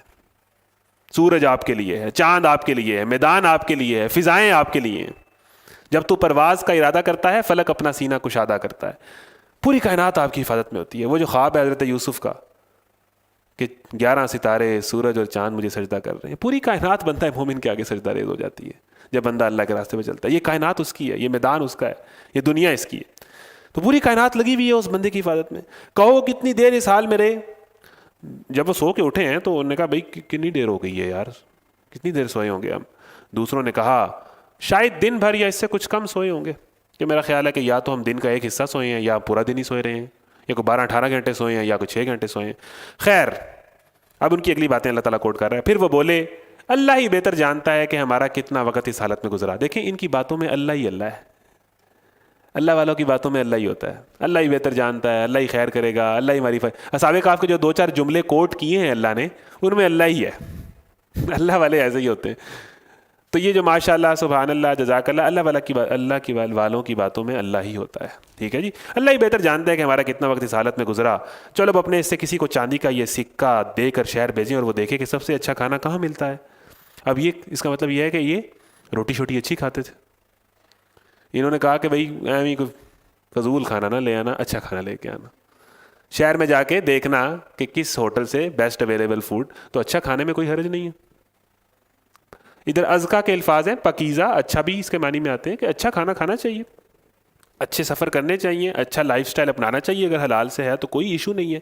ہم نے بلا وجہ ہی دین کو جو ہے وہ بنا دیا ہے کہ بس ہر چیز اپنی دنیا کو، دنیا تو دنیا ہے اور کنارہ کش ہو جو، کوئی ایسا مسئلہ نہیں ہے. یہ ان کا لائف سٹائل تھا، ان کے پاس گھوڑے تھے، ان کے پاس جو ہے وہ جو ہے ان کا کتا ان کی حفاظت پر تھا، ان کے ایک اچھا لائف سٹائل تھا، کوئی مسئلہ نہیں ہے. تو انہوں نے کہا کہ اچھا کھانا لے کے آئے، پکوڑی لگی ہے، کوئی سونا جا کھانا لے کے آ. وہاں سے وہ کچھ کھانے کے لیے لائے، اور چاہیے کہ ذرا ہوشیاری سے کام کرے. ولیتلطف، ہوشیار رہیں. قرآن کا یہ سینٹرل لفظ ہے. اس دنیا میں آپ کو ہوشیار رہنا پڑے گا، تقویٰ پہ رہنے کے لیے، شیطان سے بچنے کے لیے، شیطانی دوستوں سے بچنے کے لیے. اس دنیا میں ہوشیار رہ کے زندگی گزارو گے. اوور آل کیفیت یہی ہے. یہ دور اصحاب کہف کا ہی ہے. پھر آگ ہے، اولاد ابراہیم ہے، نمرود ہے، شاید کسی کو پھر کسی کا امتحان مقصود ہے. دوبارہ وہی آگ لگی ہوئی ہے. ابراہیم نہیں ہے لیکن ابراہیم کے بچے ہیں. شاید کوئی ذات پھر سے ابراہیم کی اولاد کا امتحان لے رہی ہے کہ کودتے ہیں آگ میں یا انہیں ٹھنڈی زندگی پسند ہے، انہیں سکون کی زندگی پسند ہے. تیرے صوفے ہیں افرنگی، تیرے قالی ہیں ایرانی، لہو مجھ کو رلاتی ہے جوانوں کی تناسانی. عمارت کیا شکو ہے خسروی بھی ہو تو کیا حاصل، نہ زور حیدری تجھ میں، نہ استغناء سلمانی. نہ ڈھونڈ اس چیز کو تہذیب حاضر کی تجلی میں، کہ پایا میں نے استغنا میں معراج مسلمانی. عقابی روح جب بیدار ہوتی ہے جوانوں میں، نظر آتی ہے اس کو اپنی منزل آسمانوں میں. یہ ہے جوان. محبت مجھے ان جوانوں سے ہے ستاروں پہ جو ڈالتے ہیں کمند. ان کی منزلیں بلند ہیں. ان کی یہ ایک روٹی کے پیچھے چھوٹی چھوٹی سوچ، ایک لڑکی کے پیچھے، روٹی کے پیچھے رو رہا ہے. اتنا مطلب گھٹیا، اتنا چھوٹا، اتنا چھوٹا، اتنا بڑا مقام کیا تم نے پڑھا. انی جاعل فی الارض خلیفہ، فرشتوں کے سامنے اللہ کہہ رہا ہے کہ میں زمین میں اپنا نائب بنا رہا ہوں، اپنا سیکٹری بنا رہا ہوں. یعنی وزیر اعظم کا جو نائب ہوتا ہے، جو پی اے ہوتا ہے، وہ کتنی بڑی بلا ہوتا ہے، وہ تو لفٹ ہی نہیں کراتا. آپ اللہ کے نائب ہیں، اللہ کے خلیفہ ہیں. اپنا مقام تو دیکھیں، اور ایک لڑکی کے پیچھے رو رہے ہیں. آپ اللہ کے نائب ہیں، اللہ کے خلیفہ ہیں، اتنا بڑا آپ کا مقام ہے، آپ ٹک ٹاک پہ ناچ رہے ہیں. اپنا مقام تو دیکھیں نا بھائی. بندہ اپنے مقام کا لحاظ کر لیتا ہے کہ بھائی میں اللہ کا نائب ہوں، اللہ کا خلیفہ ہوں، اللہ کا پی اے ہوں، اللہ کا سیکٹری ہوں. اتنا بڑا مقام. فرشتوں نے ہمیں سجدہ کیا، پوری کائنات ہمارے لیے سجدہ ریز ہے، اور ہم کیسے کام کرتے ہیں. اپنا مقام سمجھیں اور اپنی حرکتوں کو پھر دیکھیں کہ ہم کیا کر رہے ہیں. بندہ اپنا تھوڑا سا بڑا ہو جائے نا تو ویسے ہی کہتا ہے کہ میرا لیول نہیں ہے کہ اب میں یہ کروں، میرا لیول نہیں ہے کہ میں اس طرح کے کپڑے پہنوں، میرا لیول نہیں ہے کہ میں اس گاڑی میں بیٹھوں، تو بھائی آپ کا لیول نہیں ہے کہ آپ جو ہے وہ لڑکے لڑکی کے پیچھے رو رہے ہوں اور آپ جو ہے چھوٹی چھوٹی باتوں پہ. یہ آپ کا لیول نہیں ہے، آپ بہت بڑے ہو. اس سے اپنے آپ کو بڑا سمجھو. اللہ ہی بہتر جانتا ہے. اچھا جی، چاہیے کہ ذرا ہوشیاری سے کام کرے. ایسا نہ ہو کہ وہ کسی کو ہمارے یہاں ہونے سے خبردار کر بیٹھے. اگر کہیں لوگوں کا ہاتھ ہم پر پڑ گیا تو بس سنسار ہی کر ڈالیں گے. یہ وہ کہہ رہے ہیں کہ بھئی اگر پکڑے گئے تو انہوں نے ہمیں مار دینا، یا پھر زبردستی ہمیں اپنی ملت میں واپس لے جائیں گے، اور ایسا ہوا تو ہم کبھی فلاں نہ پائیں گے. اس طرح ہم نے اہل شہر کو ان کے حال پر مطلع کیا. اب کیا ہوا، ٹائم کا میں نے 2 واقعات اور کور کرنے ہیں. مینلی ہم نے موسیٰ اور خضر کے واقعے کو ٹچ کرنا ہے، باقی ہم شارٹلی ڈسکس کریں گے. اگلا، اب وہ ظاہر گیا، 200 سال گزر چکے ہیں. وہ گیا ہے دکان پہ، اس نے جا کے کہا ہے کہ کھانا دے دو. اب 200 سال پرانا بندہ کسی جگہ پہ آ جائے، یعنی 2024 میں 1824 کا یا 1724 کا بندہ آ جائے، اس کا لباس کس طرح کا ہوگا؟ فیشن بدل گیا، اس کا ہیئر سٹائل کس طرح کا ہوگا؟ پھر اس کے بعد وہ جو لینگویج بولے گا وہ کس طرح کی ہوگی؟ اگر آپ 19ویں صدی کی اردو پڑھیں آپ کو سمجھ ہی نہ آئے. لینگویج ایوالو کر جاتی ہے، لینگویج چینج ہو جاتی ہے. مرزا غالب کے خط آپ کو نہیں سمجھ آتے ابھی تک، علامہ اقبال کے خط آپ کو سمجھ نہیں آتے، مشکل اردو ہے. اس میں کچھ فارسی ہے تو لینگویجز ایوالو ہو جاتی ہیں. اب لینگویج تو ہماری بالکل ہی مر گئی ہے, رومن اردو اس کے اندر آ گئی ہے, یا انگلش اتنی زیادہ آ گئی ہے تو اردو تو بالکل اپنی آخری سانسیں لے رہی ہے, انگلش کے اندر مکس ہو گئی. تو لینگویج بدل جاتی ہے, لباس بدل جاتا ہے, ایکسنٹ بدل جاتا ہے, فیشن بدل جاتا ہے. پھر جو اس نے سکہ دیا ہوگا اس پہ تو گاندھی جی کی تصویر لگی ہوگی 200 سال پرانی, تو اس پہ پتہ نہیں کس کی تصویر سکے پہ لگی ہوگی پیسے دینے کے لیے. تو وہ جب بندے نے کسی ہوٹل پہ گیا اور اس نے کھانا مانگا تو جس بندے نے اس کو دیکھا, اس نے پہلے اس کو دیکھا, پھر اس کی زبان سنی, پھر اس کے کپڑے دیکھے, پھر اس کا سکہ دیکھا, کہا بھائی کون ہے تو بھائی. تو وہ ایک ہی لمحے میں وہاں پر رش لگ گیا کہ بھائی یہ پتہ نہیں کون آ گیا یہاں پر. تو مطلب ایک صورتحال بن گئی وہاں پر, ایک ایونٹ کریٹ ہو گیا. تو پھر جناب پولیس کو اطلاع ہو گئی, لوگوں کو اطلاع ہو گئی, بھائی یہ پتہ نہیں. پھر وہاں پر چونکہ یہ واقعہ مشہور تھا کہ 200 سال پہلے کچھ لوگ یہاں سے بھاگے تھے, اس کا ان کا کوئی پتہ نہیں چلا. تو جب لوگ آئے تو انہوں نے کہا او ان کی تو نشانیاں بتاتی ہیں کہ یہ وہی نوجوان ہیں جو آج سے 200 سال پہلے یہاں سے نکلے تھے, ان کی نشانیاں بتاتی ہیں. انہوں نے سے پوچھا, بات چیت کی, تو وہ ایک وقت ایسا بن گیا کہ پوری دنیا وہاں پر اکٹھی ہو گئی. پھر یہ ہے کہ یہ بندہ ان کو واپس ان کو غار تک چھوڑ کے آئے ہیں سارے, اس نے ان سے سلام دعا کی ہے, ٹھیک ہو گیا بھائی میرے کو غلطی ہو گئی سی, 200 سال بعد آ گیا. یہ اندر گیا ہے, یہ سوئے ہیں, واپس سب کی ڈیتھ ہو گئی. بس اتنا سے انٹریکشن ہوا ان کا سوسائٹی سے. دکھانا کیا تھا اللہ تعالیٰ نے اس پوری قوم کو کہ تم بھول گئے ہو کہ تم نے مرنے کے بعد زندہ ہونا ہے. جو خدا تمہیں 200 سال بعد زندہ کر سکتا ہے وہ تمہیں مرنے کے بعد بھی زندہ. اتنا سا فلسفہ سمجھانا ہے. مکی صورتوں کا فلسفہ یہ ہے کہ تم نے مرنا ہے اور اس کے بعد اٹھنا ہے اور اللہ کو فیس کرنا ہے. یہ بات ذہن میں رکھو. رات کو موبائل یوز کرتے ہوئے بھی یہ بات ذہن میں رکھو, یونیورسٹی میں کلاس لیتے ہوئے بھی یہ بات ذہن میں رکھو کہ تم نے اللہ کے پاس جانا ہے. صحیح ہے جی. تو یہ تھا. اب ہوا کیا کہ جب یہ واقعہ ہو گیا, اس طرح ہم نے اہل شہر کو ان کے حال میں مطلع کیا تاکہ لوگ جان لیں کہ اللہ کا وعدہ سچا ہے اور قیامت کی گھڑی, یعنی اس میں قیامت کا فلسفہ ہے کہ ایک دن مرنا ہے اور دوبارہ قیام ہونا ہے اور آپ نے اللہ کے پاس جانا ہے. مگر ذرا خیال کرو, جب سوچنے کی اصل بات یہ تھی, انہوں نے پھر کیا کیا. اچھا لوگ کورونا آ جائے, زلزلہ آ جائے, حادثہ آ جائے, لوگوں کو فرق نہیں پڑتا. یہ جتنی نشانیاں ہمارے سامنے آتی ہیں نا اللہ کی, اور آج بھی کوئی ایسا واقعہ ہو گیا لوگوں کو کوئی فرق نہیں پڑنا, لوگ ویسے ہی رہتے ہیں, لوگ خواہشات نفس کے پیچھے ہی جاتے ہیں. اس وقت وہ آپس میں بھلا کس بات پہ جھگڑ رہے تھے.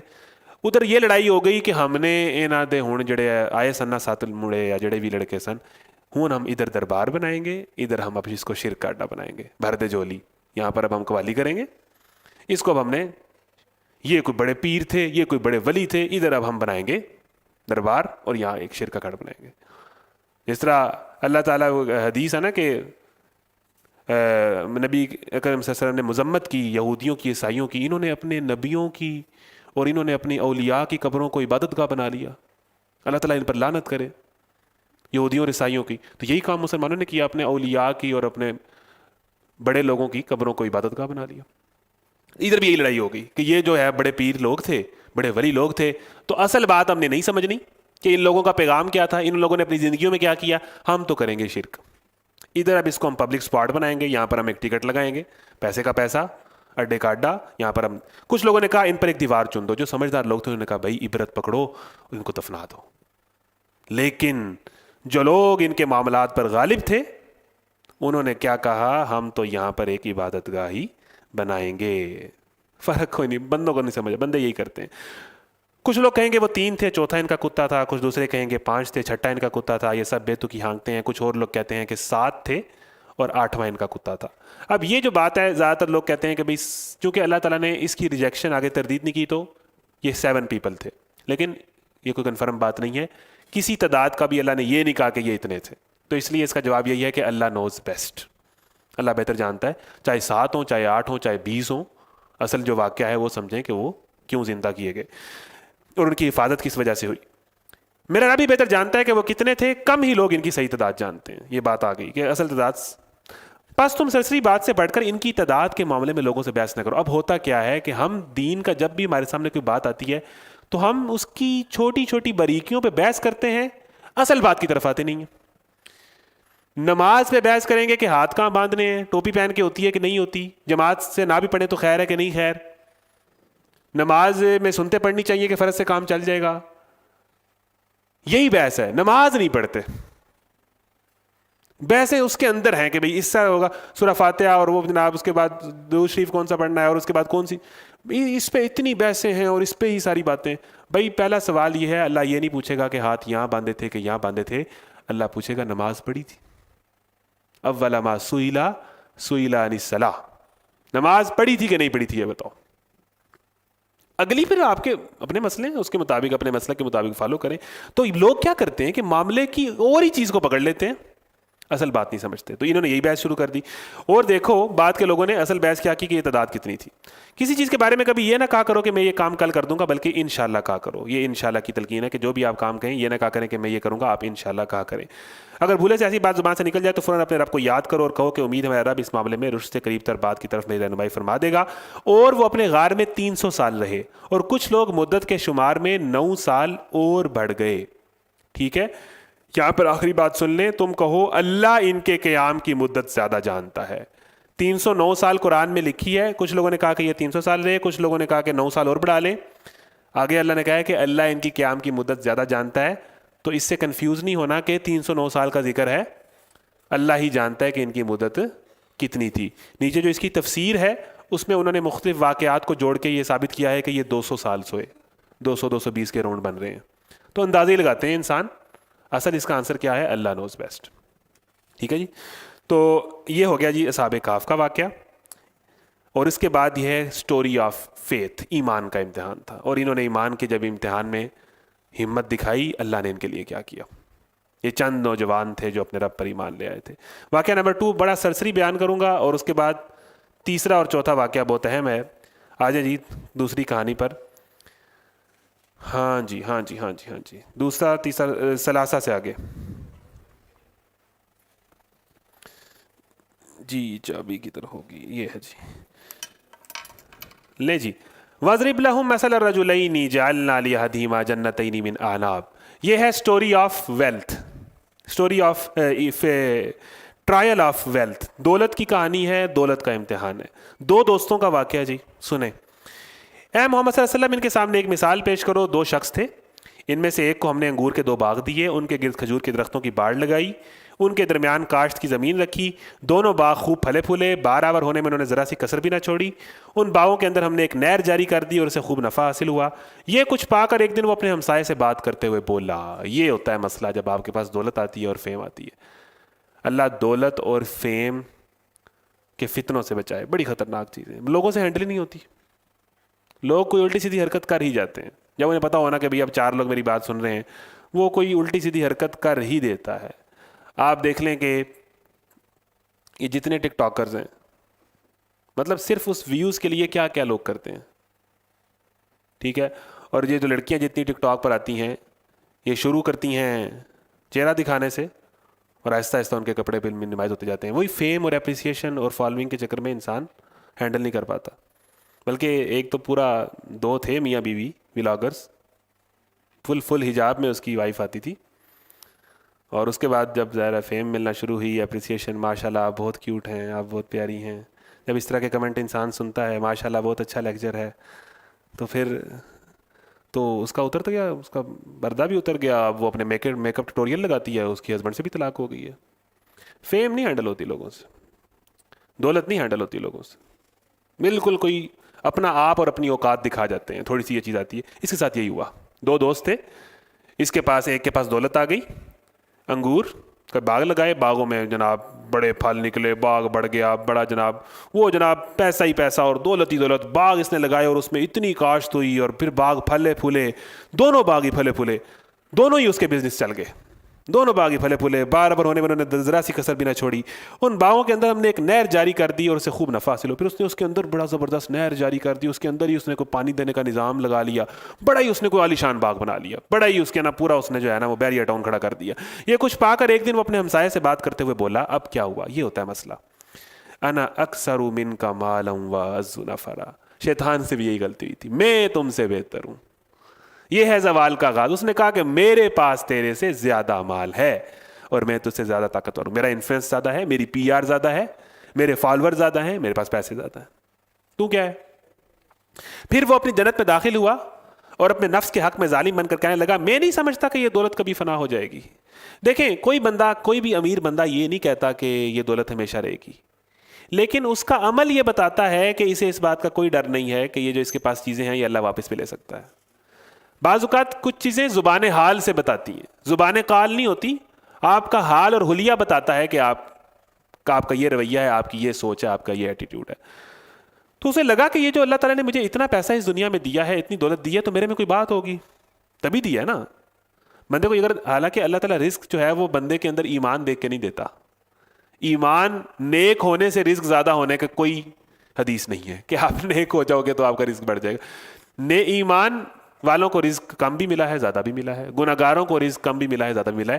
نیکی سے رزق کا بڑھنا اور گھٹنا نہیں ہے، یہ اور ہی معاملہ ہے۔ رزق اللہ تعالیٰ جس کو چاہتا ہے دیتا ہے، وہ نیک کو بھی بہت زیادہ دے دیتا ہے، وہ بد کو بھی بہت زیادہ دے دیتا ہے، وہ بد کو بھی بالکل بھوکا مار دیتا ہے، بھوک افلاس ساری کر دیتا ہے، نیک کے ساتھ بھی ہو جاتا ہے۔ تو یہ اس میں نیکی کا نہیں کہ آپ نمازیں پڑھو گے تو آپ کا رزق بڑھ جائے گا، رزق کا معاملہ ہو رہا ہے۔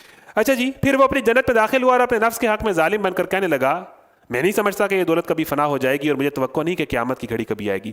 پہلی چیز جو دولت آپ کے ساتھ کرتی ہے وہ آپ کو آخرت بھلا دیتی ہے۔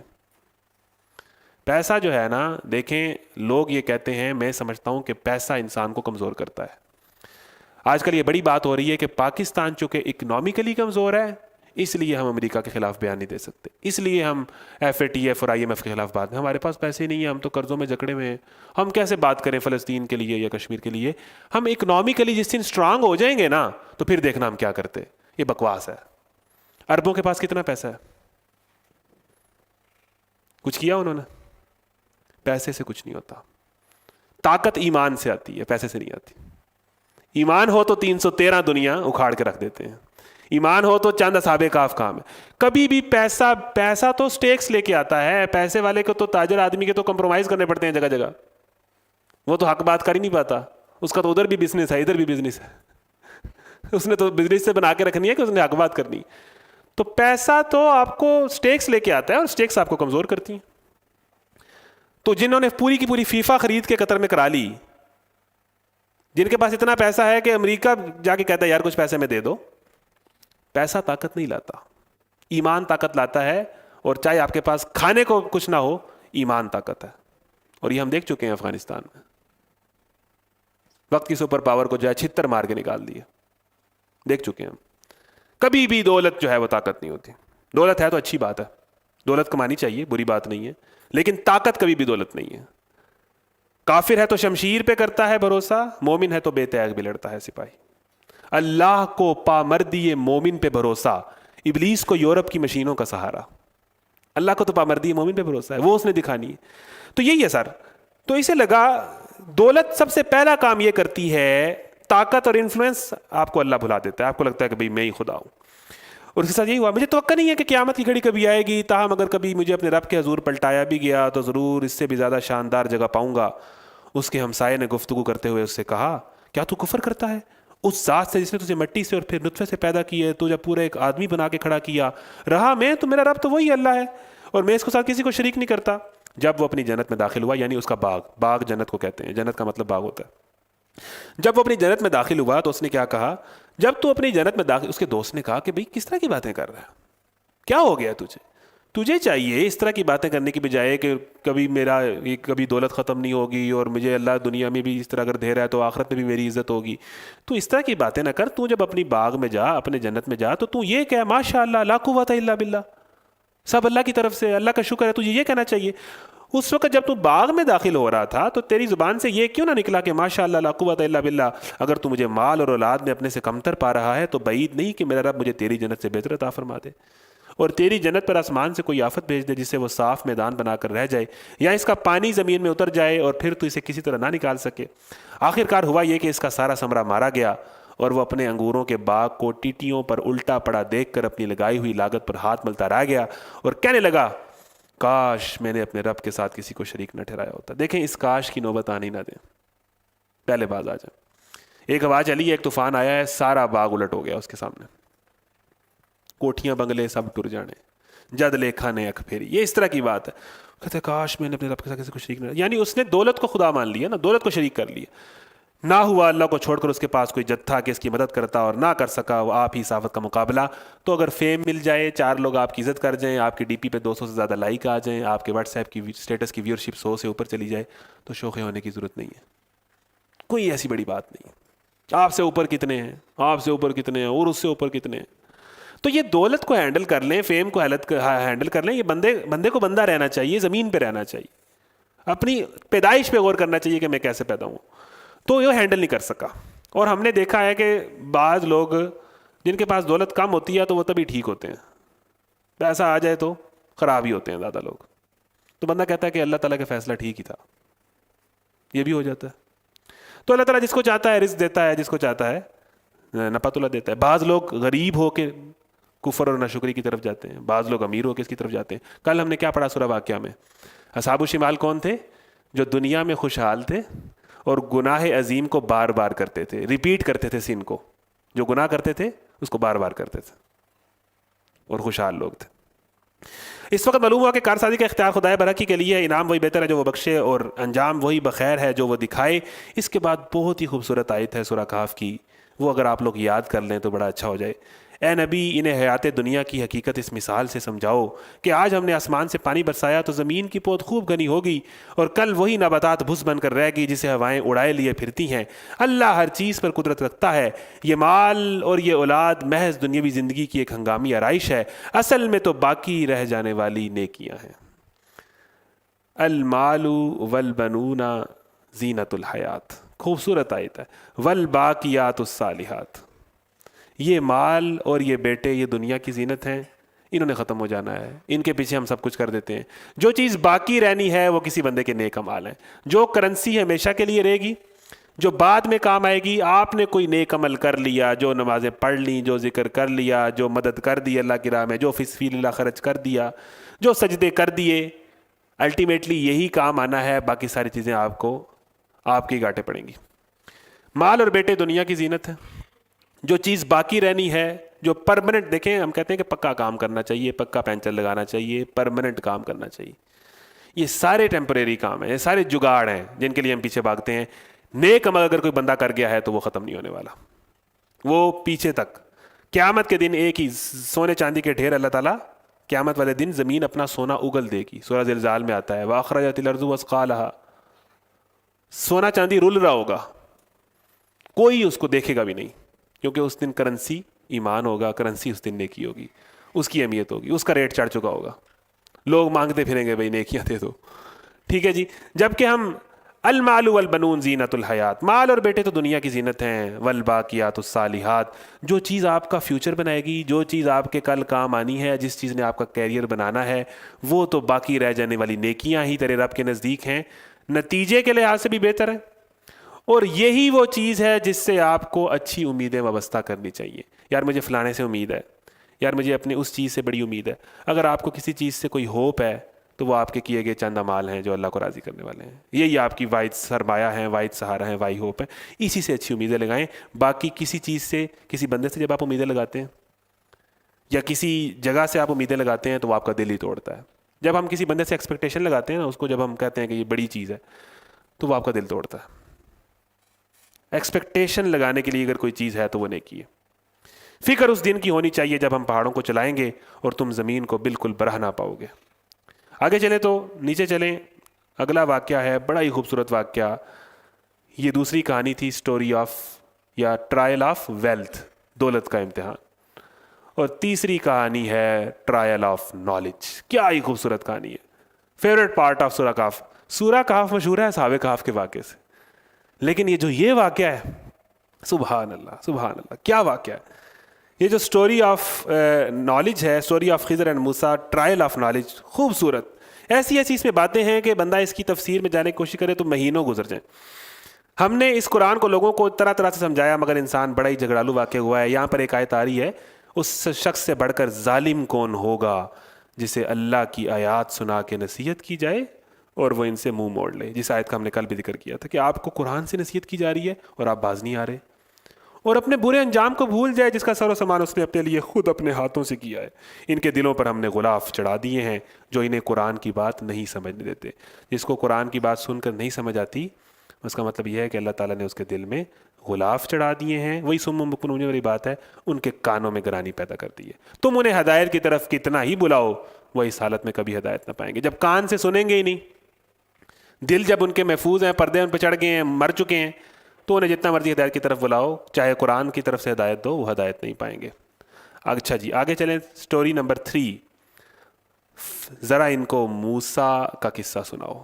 حضرت موسیٰ سے کسی نے پوچھا کہ سب سے زیادہ نالج کس کے پاس ہے اس ٹائم؟ حضرت موسیٰ انہوں نے کہہ دیا I am the most learned, ظاہر ہے میں نبی ہوں، میرے پاس ہی سب سے زیادہ نالج ہے۔ اللہ کو یہ بات ٹھیک نہیں لگی۔ یعنی کوئی بھی انسان کی ایسی بات جس میں تھوڑا سا بھی کوئی دعویٰ ہو، وہ ٹھیک نہیں ہے، ٹھیک ہے۔ اللہ نے کہا کہ اے موسیٰ، میں تمہیں ایک بندے سے ملواتا ہوں، تمہیں پتہ چل جائے گا کہ نالج کس کے پاس ہے، علم کس کے پاس ہے۔ تو بندہ کبھی بھی یہ دعویٰ نہیں کر سکتا کہ مجھے سب پتہ چل گیا۔ جتنے بڑے بڑے لوگ ہیں لا ادری کہتے تھے مجھے کچھ نہیں پتا، مجھے کچھ نہیں پتا۔ جتنا آپ علم حاصل کرو آپ کو اتنی عاجزی آتی ہے کہ بھائی یار مجھے تو کچھ بھی نہیں پتا۔ ذرا ان کو وہ قصہ سناؤ جو موسیٰ کو پیش آیا۔ اب حضرت موسیٰ کلیم اللہ ہیں، اسٹیٹس میں آپ کو دکھا رہا ہوں۔ حضرت موسیٰ وہ واحد نبی ہے جن کو اللہ سے کلام کا اعزاز ملا ہے، ادروائز تو اللہ تعالیٰ کی جو وحی ہے وہ پردے میں آئی ہے۔ اللہ سے کلام کرتے تھے، کلیم اللہ ہیں۔ پھر یہ ہے کہ ان پر 4 انبیاء میں سے وہ نبی ہیں جن پر پوری کتاب تورات نازل ہوئی ہے۔ پھر بنی اسرائیل اور حضرت موسیٰ تو وہ نبی ہیں قرآن میں جس نبی کا سب سے زیادہ ذکر ہے، یا جس فرد کا سب سے زیادہ ذکر ہے، یا جس کا نام سب سے زیادہ آیا ہے، وہ موسیٰ علیہ السلام ہے، بھرا پڑا ہے۔ یا ابراہیم علیہ السلام ہے، اور ان سے بھی زیادہ موسیٰ علیہ السلام۔ ہر دوسرے چیپٹر میں حضرت موسیٰ، ہر واقعے میں، ہر سپارہ کھولیں کہیں نہ کہیں حضرت موسیٰ کا ذکر ہے، موسیٰ کا ذکر آئے گا۔ بنی اسرائیل کے واقعات، حضرت موسیٰ کے واقعات بہت زیادہ۔ جبکہ موسیٰ نے اپنے خادم سے کہا، ان کے خادم تھے یوشع بن نون جو بعد میں نبی ہوئے، یہ بعد میں نبی ہو گئے تھے ان کے بعد، میں اپنا سفر ختم نہ کروں گا جب تک کہ دونوں دریاؤں کے سنگم پر نہ پہنچوں۔ اللہ نے کہا کہ میں تمہیں بتاتا ہوں کہ نالج کیا ہوتا ہے، یا نالج کس کے پاس ہے، تم سے زیادہ جس کے پاس نالج ہے تمہیں وہ بندہ دکھاتا ہوں۔ تم سفر کرو یہاں سے، اب یہ وہی ایریا ہے، اب یہ کہ میرا خیال ہے کہ دریائے نیل کا کوئی سائڈ ہے، یا جو بھی سائڈ ہے، کوئی سوڈان والی سائڈ ہے، بہرحال ایک ایسی جگہ ہے جہاں پر 2 دریا آپس میں ملتے ہیں، تفسیر میں لکھا ہوا ہے 2 دریا آپس میں مل رہے ہوتے ہیں۔ تو 2 دریاؤں کا جہاں پر سنگم ہوگا نا، وہاں پر آپ نے ایک نشانی آپ کو دیتا ہوں، وہاں پر آپ کی ملاقات ہوگی میرے ایک بندے سے جس کو ہم نے اپنے علم سے نوازا ہے۔ حضرت موسیٰ نے اپنے خادم سے کہا، میں اپنا سفر ختم نہ کروں گا جب تک تم دونوں دریاؤں کے سنگم پر نہ پہنچ جاؤ، ورنہ میں ایک زمانہ دراز تک چلتا ہی رہوں گا۔ یعنی کہ ویسے بھی علم کا جو سفر ہے نا، اگر انسان کی اللہ رہنمائی نہ کرے تو انسان زمانہ دراز تک ٹکریں کھاتا رہتا ہے۔ علم کے سفر میں اللہ کی رہنمائی بہت ضروری ہے، ڈیوائن گائیڈنس کے بغیر جو بھی علم ہوگا وہ ٹکریں ہی کھائے گا۔ ڈیوائن گائیڈنس بہت ضروری ہے، وہی کے بغیر انسان کریکشن کی طرف جا ہی نہیں سکتا۔ ورنہ میں ایک زمانہ دراز تک چلتا ہی رہوں گا، پس جب وہ ان کے سنگم پر پہنچے تو اپنی مچھلی سے غافل ہو گئے۔ اب دیکھیں یہ کیا معاملہ ہوا، اور وہ نکل کر اس طرح دریا میں چلی گئی جیسے کوئی سرنگ لگی ہو۔ آگے جا کر موسیٰ نے اپنے خادم سے کہا، لاؤ ہمارا ناشتہ، آج کے سفر میں تو ہم بری طرح تھک گئے ہیں۔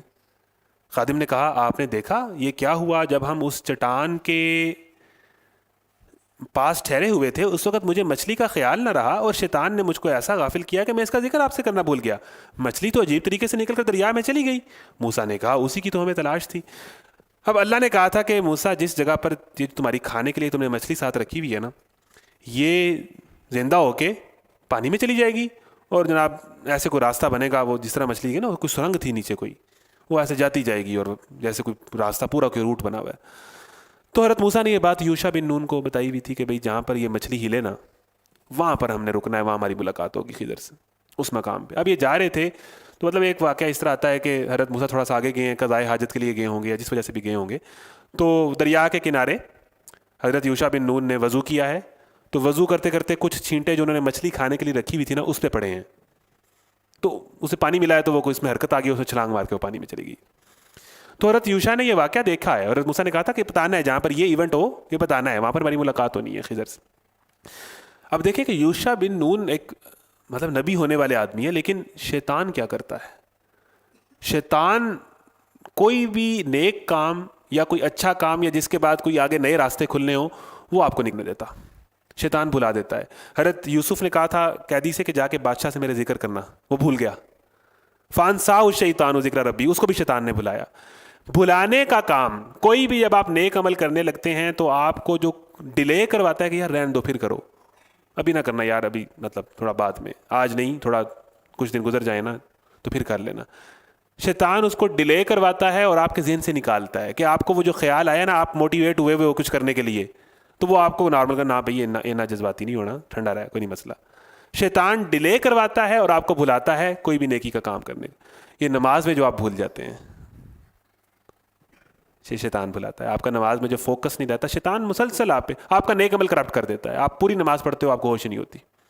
ایون آپ کو نماز کے اندر میں نماز پڑھ رہا ہوں تو مجھے خیال آ رہے ہیں جا کے قرآن کلاس شروع کرنی ہے، بیٹھنا ہے جناب، آج یہ کرنا ہے وہ کرنا ہے، پوری نماز میں کوئی توجہ نہیں ہے، قرآن کلاس چل رہی. خیال تو اچھا ہے لیکن اس ٹائم تو یہ خیال نہیں آنا چاہیے. اس ٹائم تو نماز آپ اللہ کے سامنے کھڑے ہو. تو شیطان بعض اوقات آپ کا اصل جو اس ٹائم ان دا مومنٹ آپ نیک عمل کر رہے ہو اس کو کرپٹ کرتا ہے، نیت خراب کر دیتا ہے، جو بھی ہے. اور ایک حدیث سے میں سنا دیتا ہوں کہ 2 لمحے ایسے ہیں جس ٹائم شیطان از خود آ کے کمانڈو ایکشن کرتا ہے. 2 لمحے ایسے. ویسے تو شیطان کی پوری ٹیم ہے نا، اتنا تو وہ ویلا ہے نہیں، اس کی پوری ٹیم نیچے کام کر رہی ہے. وہ تو کبھی کبھی ٹائم دیتا ہے، اس کی میٹنگ کبھی کبھی ہوتی ہے، ٹیم سے رپورٹ لیتا ہے اور ان کو فیوچر کا پلان دیتا ہے. شیطان تو بزی آدمی ہے.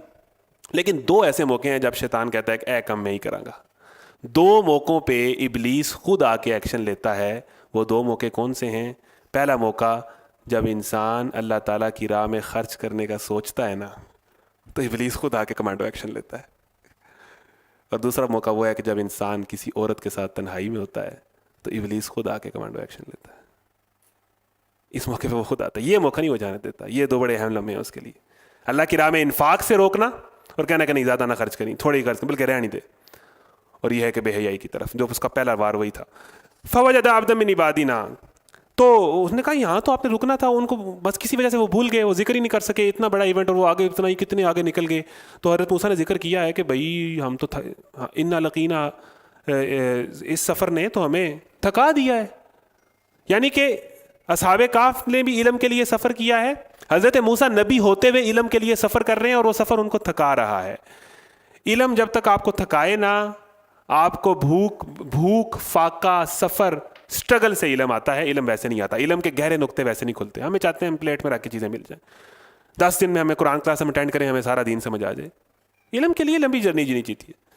تو تھک گئے. انہوں نے کہا کہ وہ ناشتہ نکالو. وہ جب ناشتے کا ذکر کیا تو انہوں نے کہا کہ وہ تو مچھلی تھی، وہ تو نکل گئی. موسیٰ نے کہا کہ ہم نے یہیں تو رکنا تھا. پھر وہ واپس پلٹے ہیں اس جگہ پہ، اس مقام پہ. پھر وہاں آئے ہیں تو پھر ان کی ملاقات ہوئی ہے. فوجدا عبدا من عبادنا آتیناہ رحمۃ من عندنا وعلمناہ من لدنا علما.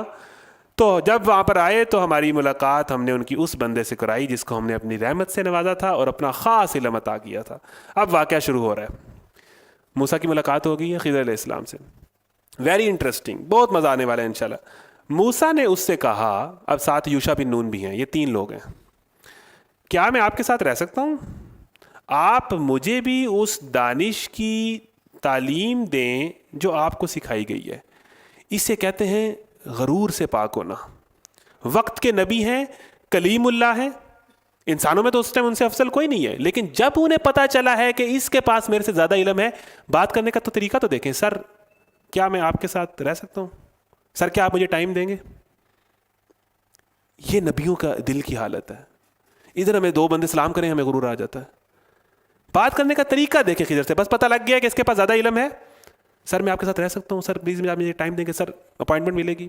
سر میں آپ کے ساتھ کچھ وقت گزار سکتا ہوں؟ ایٹیٹیوڈ دیکھیں جو ایک ہمبل اسٹوڈنٹ کا ہوتا ہے کسی بہت بڑے ٹیچر کے آگے. حضرت موسیٰ، یہ الفاظ دیکھیں. آپ بھی مجھے تھوڑا سا وہ اگر بتا دیں سر، وہ تعلیم دے دیں جو آپ کو سکھائی گئی ہے تو میرے لیے بڑا اچھا ہو جائے گا، میں آپ کو دعائیں دوں گا. کیا پیور ہمبل اسٹوڈنٹ والا ایٹیٹیوڈ اپنایا ہے حضرت موسیٰ نے. یہ ہوتے ہیں نبی. وہی حدیث ہے کہ جس میں ذرا برابر بھی غرور ہوگا وہ جنت میں داخل نہیں ہوگا. غرور بڑی بری چیز ہے.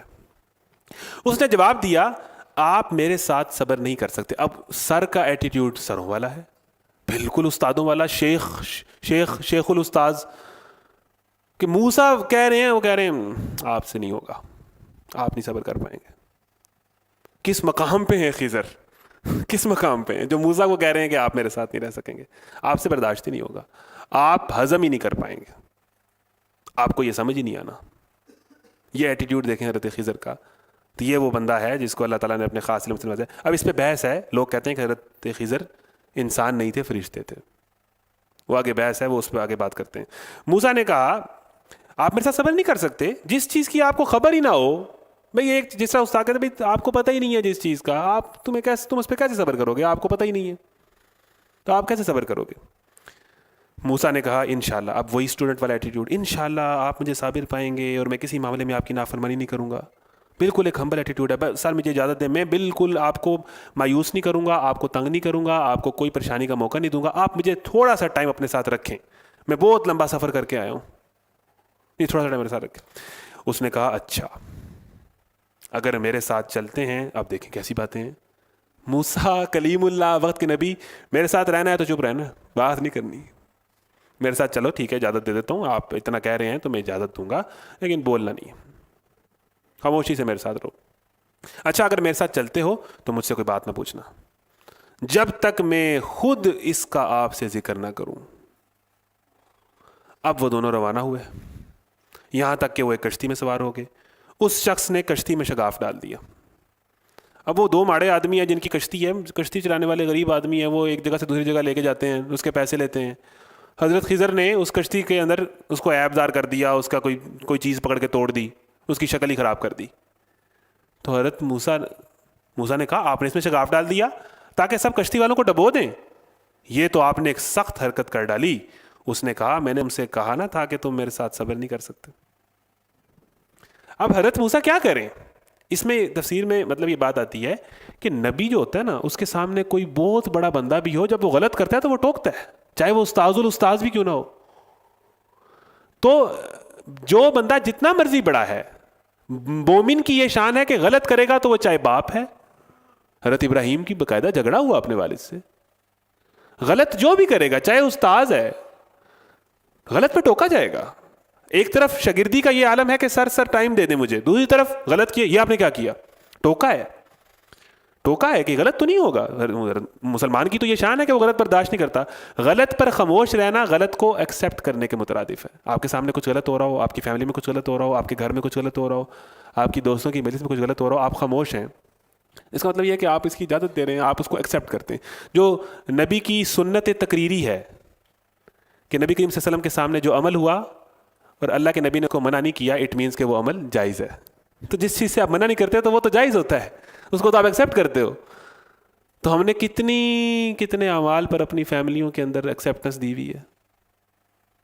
جب شادی کا ایونٹ آتا ہے تو نوجوان بوڑھے باپ, داڑھی والے باپ کے سامنے جو ہے لچر ناچ کر رہے ہوتے ہیں اور اس کی جرت نہیں ہوتی بولنے کی, اپنی مرضی کرتے ہیں. تو ایکسیپٹ کرنا پڑتا ہے اسے, اولاد کے لیے, فیملی جو نئے بچے آ رہے ہیں اس کے لیے اسے ایکسیپٹ کرنا پڑتا ہے, وہ بیچارہ کچھ بھی نہیں کر پاتا. تو ہم نے ایکسیپٹ کر لی نا. نبی تو ایکسیپٹ نہیں کرتا, یہ مومن تو اپنے سامنے غلط کو ایکسیپٹ نہیں کرتا, چاہے وہ جو مرضی کر رہا ہو, وہ خضر ہی کیوں نہ کر رہا ہو. موسیٰ نے کہا یہ آپ نے کیا کیا, آپ نے اس میں شگاف ڈال دیا, آپ انہیں ڈبونا چاہتے ہیں. خضر نے کہا میں نے کہا تھا تم سب. موسیٰ علیہ السلام کو یاد ہے, اچھا میں تو کچھ سیکھنے آیا ہوں. ٹھیک ہے. اور اب آپ یہاں پر دیکھیں کہ حضرت خضر کے پاس جو نالج ہے وہ علم تکوینی ہے, اور حضرت موسیٰ کے پاس جو نالج ہے وہ علم تشریعی ہے, شریعت کا نالج ہے موسیٰ کے پاس, اور کائنات کے مختلف امور, تکوینی امور کا نالج ہے خضر کے پاس. موسیٰ علیہ السلام ہر چیز ہونے والے واقعے کو شریعت کے سٹینڈرڈ پہ تولتے ہیں, اور کائنات میں ہونے والے واقعے شریعت کے پابند نہیں ہیں. آپ کسی چھوٹے بچے کو قتل کرو گے تو آپ گناہ گار ہوگے, اللہ کرے گا تو اللہ تو کر سکتا ہے. اللہ شریعت کے تابع نہیں ہے. انسان ہیں جو انبیاء کی شریعت کے تابع ہیں, وہ ڈوز اینڈ ڈونٹس پہ تولتے ہیں. Your battery is running low, laptop کی, وہ شریعت پہ سے تولتے ہیں. یعنی وہ کائنات کے جو امور ہو رہے ہیں اس کو انسان چاہے نبی بھی انڈرسٹینڈ نہیں کر سکتا, تو وہ تو اس کو شریعت کے دائرے پہ دیکھتے ہیں کہ بھئی یہ غلط کیا ہے, انہوں نے زیادتی کی ہے. موسیٰ نے کہا بھول چک پر مجھے نہ پکڑیے, غلطی ہوگی سر, اب میں دوبارہ نہیں کروں گا, اب نہیں ہوگا, میرے معاملے میں آپ ذرا نرمی سے کام لیں, آپ تھوڑا نرمی سے کام لیں, آپ شفقت سے کام لیں, بس غلطی ہوگی ہے تو آپ مجھے اپنے ساتھ رکھیں. پھر وہ دونوں چلے, یہاں تک کہ ان کو ایک لڑکا ملا اور اس شخص نے اسے قتل کر دیا. سامنے ایک بچہ آیا ہے تو یہ بھی آتا ہے کہ اس کا گلا ہی دبا دیا پکڑ کے, معصوم سا بچہ. موسیٰ علیہ السلام نے کہا آپ نے ایک بے گناہ کی جان لی, حالانکہ اس نے کسی کا خون نہ کیا تھا, یہ کام آپ نے بہت ہی برا کیا.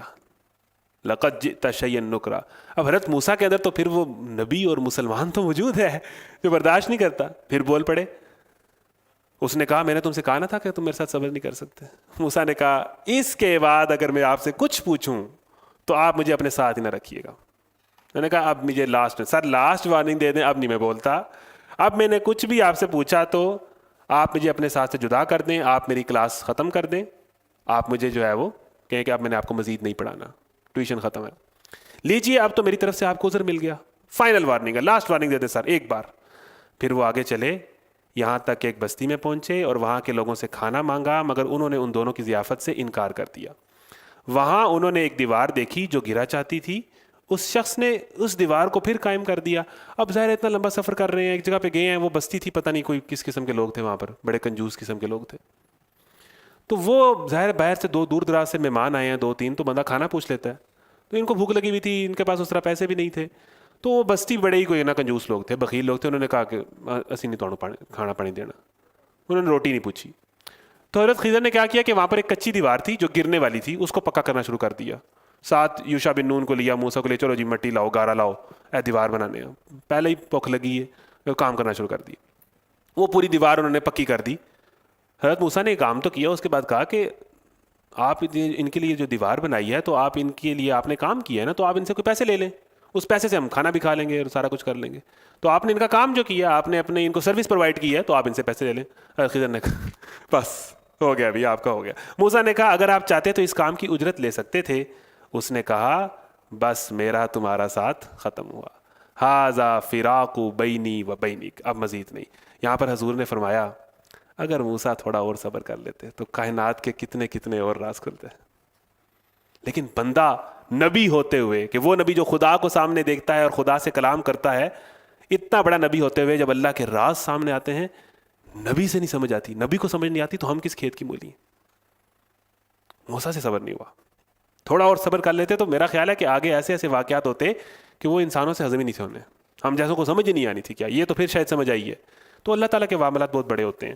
اچھا، اس نے کہا بس میرا تمہارا ساتھ ختم ہوا، اب میں تمہیں ان باتوں کا جواب دیتا ہوں جن پر تم صبر نہ کر سکے۔ اچھا اب دیکھیں، یہ آپ کو تینوں باتیں غلط ہی لگ رہی ہیں، اور غلط ہیں کہ ایک غریب آدمی کی کشتی خراب کی ہے، ایک معصوم بچے کو قتل کیا ہے، ایک جگہ جس قوم نے آپ کے ساتھ برا سلوک کیا ان کے لیے آپ نے دیوار بنا دی ہے بلا وجہ ہی، اور نہ ان سے کچھ مانگا ہے۔ تینوں باتیں نہ لاجیکل لگتی ہیں، نہ عقل میں سمجھ آتی ہیں، نہ سائنس کے کسی اصول پہ اترتی ہیں، نہ ایتھکس کے کسی اصول پر اترتی ہیں۔ بندہ کہ یہ کیا ہو رہا ہے، کسی پیمانے پہ یہ تینوں باتیں سمجھ نہیں آ رہی، اور ایک انسان ایز اے انسان اس کو کنڈیم ہی کرے گا۔ اب وہ بتا رہے ہیں کہ یہ کیا تھا۔